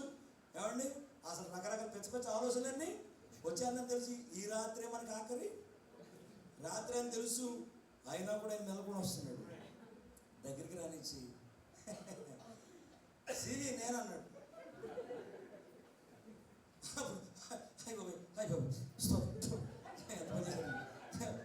మీరు కూడా బతుకునే అన్నాడు. మొత్తం ఒకనోడు కొట్టుకున్నాడు, కంగారు పడు. వాడు మళ్ళీ అన్ని కంగారు పడు లేచి నేను నడిచిరా నడిచిరారా. దేవుని స్తోత్రం. హల్లెలూయా. చూడండి అంత ఆ విషయంలో ప్రభు ఎలా చేసుకుంటూ వచ్చాడు. ఆయన మాట్లాడితే చేపలు సృష్టిపడ్డాయి. ఒకరోజు అదే పేతురు ఆయన ఎవడో తెలియదని సరికాసుకుంటూ 3 సార్లు కోడి కూసిన తర్వాత ఆయన అక్కడి నుంచి వేరే స్థలం తీసుకెళ్తుంటే గోడ పక్క నుండి ఏడుస్తున్నాడు. గోడ పక్కన ఉన్నాడు, వెళ్ళిపోతుంటే తిరిగి ఉన్నాడు. ఆయన ఎవరో నాకు తెలియదు అన్నాడు. పేతురు ప్రభుని సైనికులు బంధించి తీసుకెళ్తుంటే పేతురు ఎక్కడున్నాడు అక్కడ ఆగాడు. ఆయన ఆగి ఒక్క చూపు ఆయన మేనేసాడట. పేతురు అన్నాడంట ఒక్క చూపు, ఆ చూపే పేతురు యొక్క పతనాన్ని మరలా మార్చింది. హల్లెలూయా. దేవుడు నిన్ను చూస్తే చాలు, నిన్ను ఏ స్థితిలో ఉన్నా సరే మనం చూస్తున్నాడంటారా? పేతురుని చూసిన దేవుడు, దేవుని చూపు పేతురు మీద పడినప్పటికీ దేవుడు ఎవరో నాకు తెలియదన్న వ్యక్తి, మొక్కిన వ్యక్తి, శపించిన వ్యక్తి, బూతులు తిట్టిన వ్యక్తి ఒక్క చూపు ఆయన మీద పడినప్పటికీ, హల్లెలూయా, ఆ చూపు రాత్రి ఇక్కడ ఉందంటారా? ఆయన కన్ను ఇక్కడ ఉందంటారా? ఆయన వర్తమానం ఇక్కడ ఉందంటారా? ఆ కన్ను ఇక్కడ నిన్ను చూస్తుంది. దేవుని స్తోత్రం కలిగినాక ఈ రాత్రి ప్రతి అవసరం తీర్చగల సమర్థుడైన, సంవత్సరాది మొదలుకొని సంవత్సరాంతం వరకు ఆయన కన్ను దృష్టి నీ పైన, నీ సంఘం పైన, నీ కుటుంబం పైన, నీ భర్త పైన, నీ బిడ్డల పైన ఉండను గాక. దేవుని దగ్గర ఆటలాడొద్దు, అవసరం తీర్చుకుని అవతలకి వెళ్ళిపోవద్దు. నన్ను దేవుడు ఏ స్థితిలో చేసి తీసుకొచ్చాడు. ఈ రాత్రి మళ్ళీ అడుగుదామా? నీ చూపు నాకు చాలు ప్రభువా, నీ మాట నాకు చాలు ప్రభువా. అది పాస్టర్ కదా నాయన ఇక్కడ మాట్లాడేది, నా ప్రతి తప్పిదారు కూర్చి మాట్లాడేది నువ్వే ప్రభువా. నువ్వు మాట్లాడితే నేను బ్రతుకుతాను నాయన. ఓ దేవుడు మన దీవించను గాక. నీవు పలికితే నాకు మేలయా, నీ దర్శనమే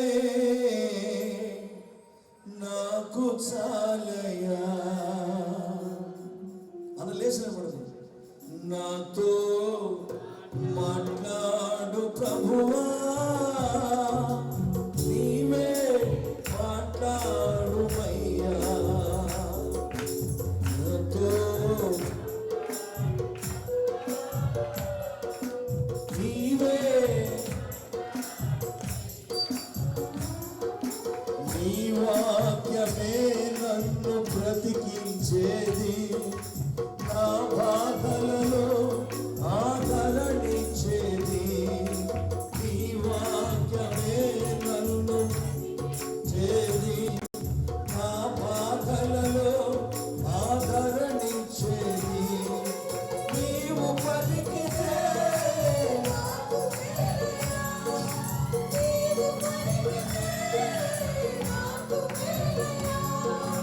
నీ దర్శనమే నాకు చాలయా, నీ దర్శనమే నాకు చాలయా. నాతో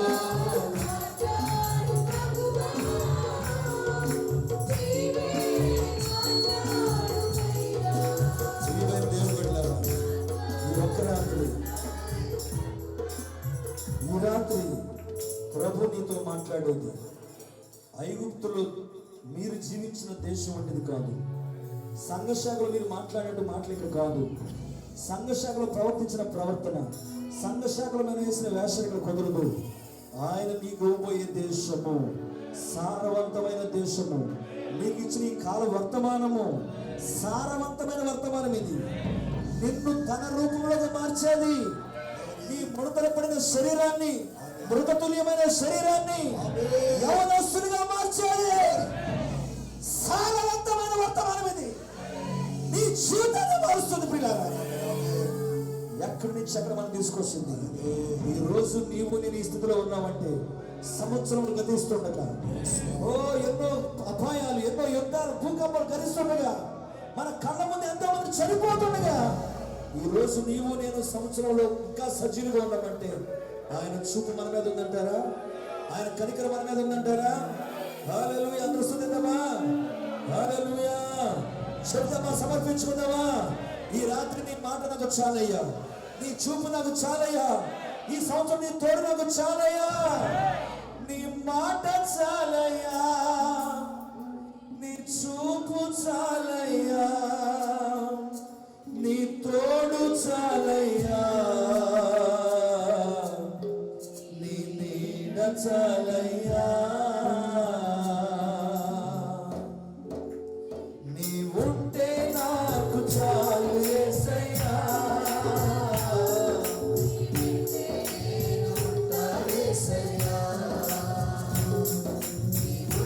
నాకు చాలు యేసయ్యా.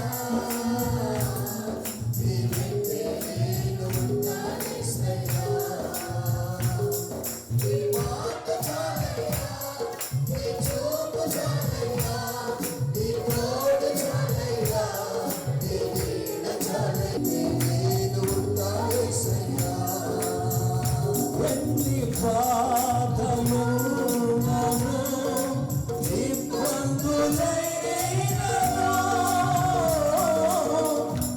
ఎంత కష్టమొచ్చినా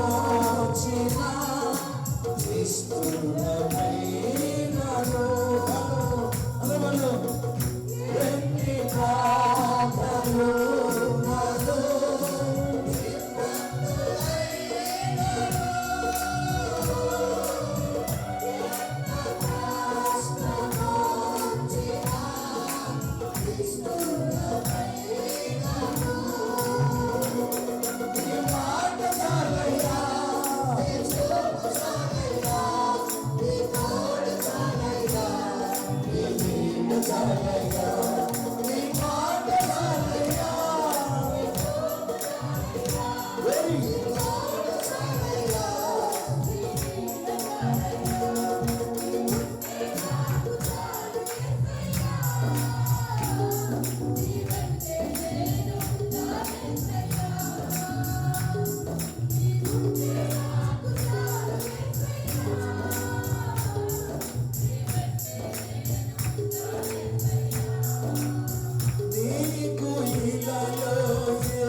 ప్రభా, గత సంవత్సరం అంతా నీ తోడు, నీ కాపుదల మాకు ఇచ్చావు తండ్రి. ఇదిగో నీ దేవుడైన యెహోవా, నీవు నివసించే దేశము, నీ దేవుడైన యెహోవా లక్ష్యపెట్టు దేశము, ఆయన లక్ష్యపెట్టు దేశములో, ఆయన లక్ష్యపెట్టు సంఘములో, ఆయన కన్ను ఎక్కడైతే ఉందో, ఆయన వర్తమానం ఎక్కడైతే ఉందో, ఆయన జీవం ఎక్కడైతే ఉందో, ఆయన యొక్క అగ్నిస్తం ఎక్కడ ఉందో, ఆయన మేఘస్తం ఎక్కడ ఉందో, ఆ మేఘస్తంభం కింద నువ్వు ఉండటానికి ఇష్టపడుతున్నావా? అగ్నిస్తంభం నడిపించే అధికారం నువ్వు లోబడడానికి ఇష్టపడుతున్నావా? ప్రభా, ఈ సంవత్సరం నువ్వు నాతో ఏం మాట్లాడినా పర్లేదు నాయన, ఇక్కడ నీ సేవకుడి ద్వారా మాట్లాడే ప్రతి మాట కృపతో కూడిందమ్మా ప్రభా.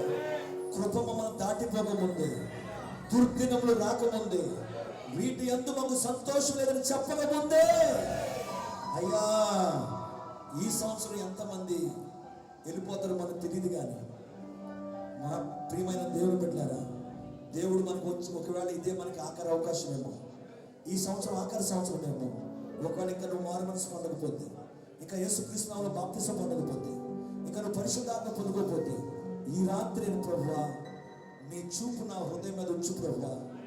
నాయన నీ మాట ఒక్కసారి నన్ను తాకని ప్రభువా. ఈ రాత్రి నువ్వు ఏమేమైతే మాట్లాడావో అది ఆ సేవకుడు మాట కాదయ్యా, అది నీ మాట నమ్ముతున్నాను నాయన. నీ మాట చొప్పున అక్కడ చేసినప్పుడు పిల్లారా గొప్ప అద్భుతం జరిగింది. విలియం బ్రన్నం పలికినప్పుడు అక్కడ వృత్తులు సృష్టించబడ్డాయి. అది ఆయన మాట, అది విలియం బ్రన్నం పలకలేదు, అది విలియం బ్రన్నం నోరు ఉపయోగించి పలుకుతున్నాడు. ఓ దేవుడు పెట్టారా, అదే ఇక్కడ ఈ రాత్రి ఆ దేవుడే మన మధ్యలో ఉన్నాడు. నీతో నాతో మాట్లాడేది ఆయనే.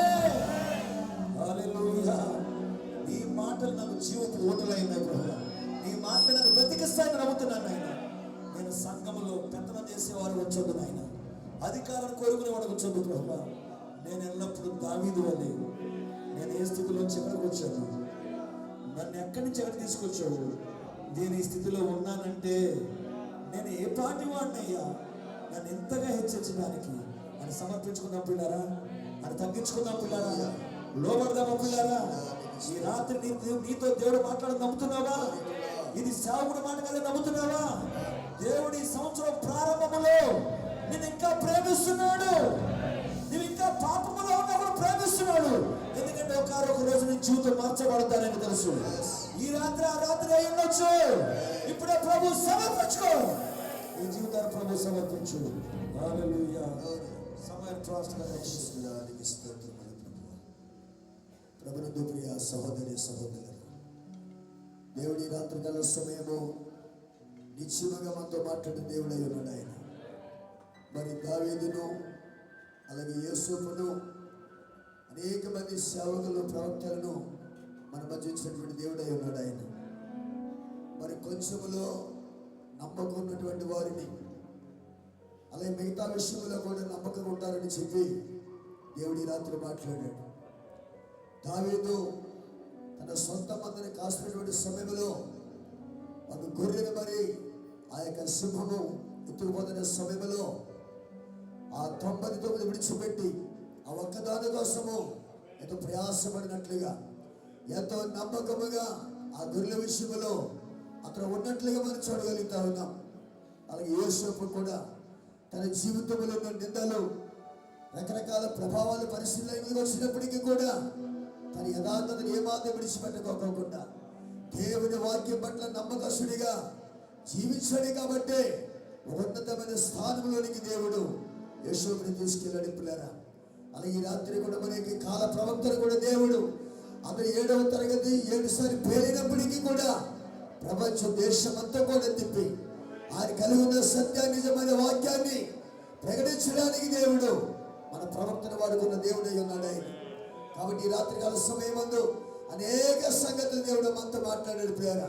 కాబట్టి మనం ఏ విషయంలో నమ్మకస్తులుగా ఉండగలుగుతున్నామో లేదు, ఈ రాత్రి మన జీవితాలను పరీక్షించుకొని దావీదు వలె, యోసేపు వలె, అనేక మంది ప్రవక్తల సేవకుల వలె మన జీవితాలకు ప్రభు గారు సమర్పించుకొని నమ్మకస్తులుగా మనం అందరమే కూడా జీవిద్దాం పిల్లరా. మరి గత కాలంలో దేవుని వాక్య విషయంలో కానీ, దేవుని యొక్క సన్నిధి విషయంలో కానీ మనం సరిగా బట్టి చేయలేకపోయామేమో. అందుకే అనేక సంగతులు ఈ రాత్రి మనతో మాట్లాడిన దేవుడై ఉన్నాడు ఆయన. కాబట్టి దేవుడు ఇచ్చిన అవకాశాన్ని బట్టి, దేవుడి ఇచ్చిన సమయాన్ని బట్టి మన జీవితాలను మనము ప్రభు కొరకు మనం సమర్పించుకున్నట్లేనా, ప్రభు కొరకు మనం సమర్పించుకుందాం. ఈ యొక్క పాట పాడుతుండగా మనమందరం కూడా మరి కానుకలు సమర్పించుకుంటూ ప్రభు నామని కనపరుచుకుందాం.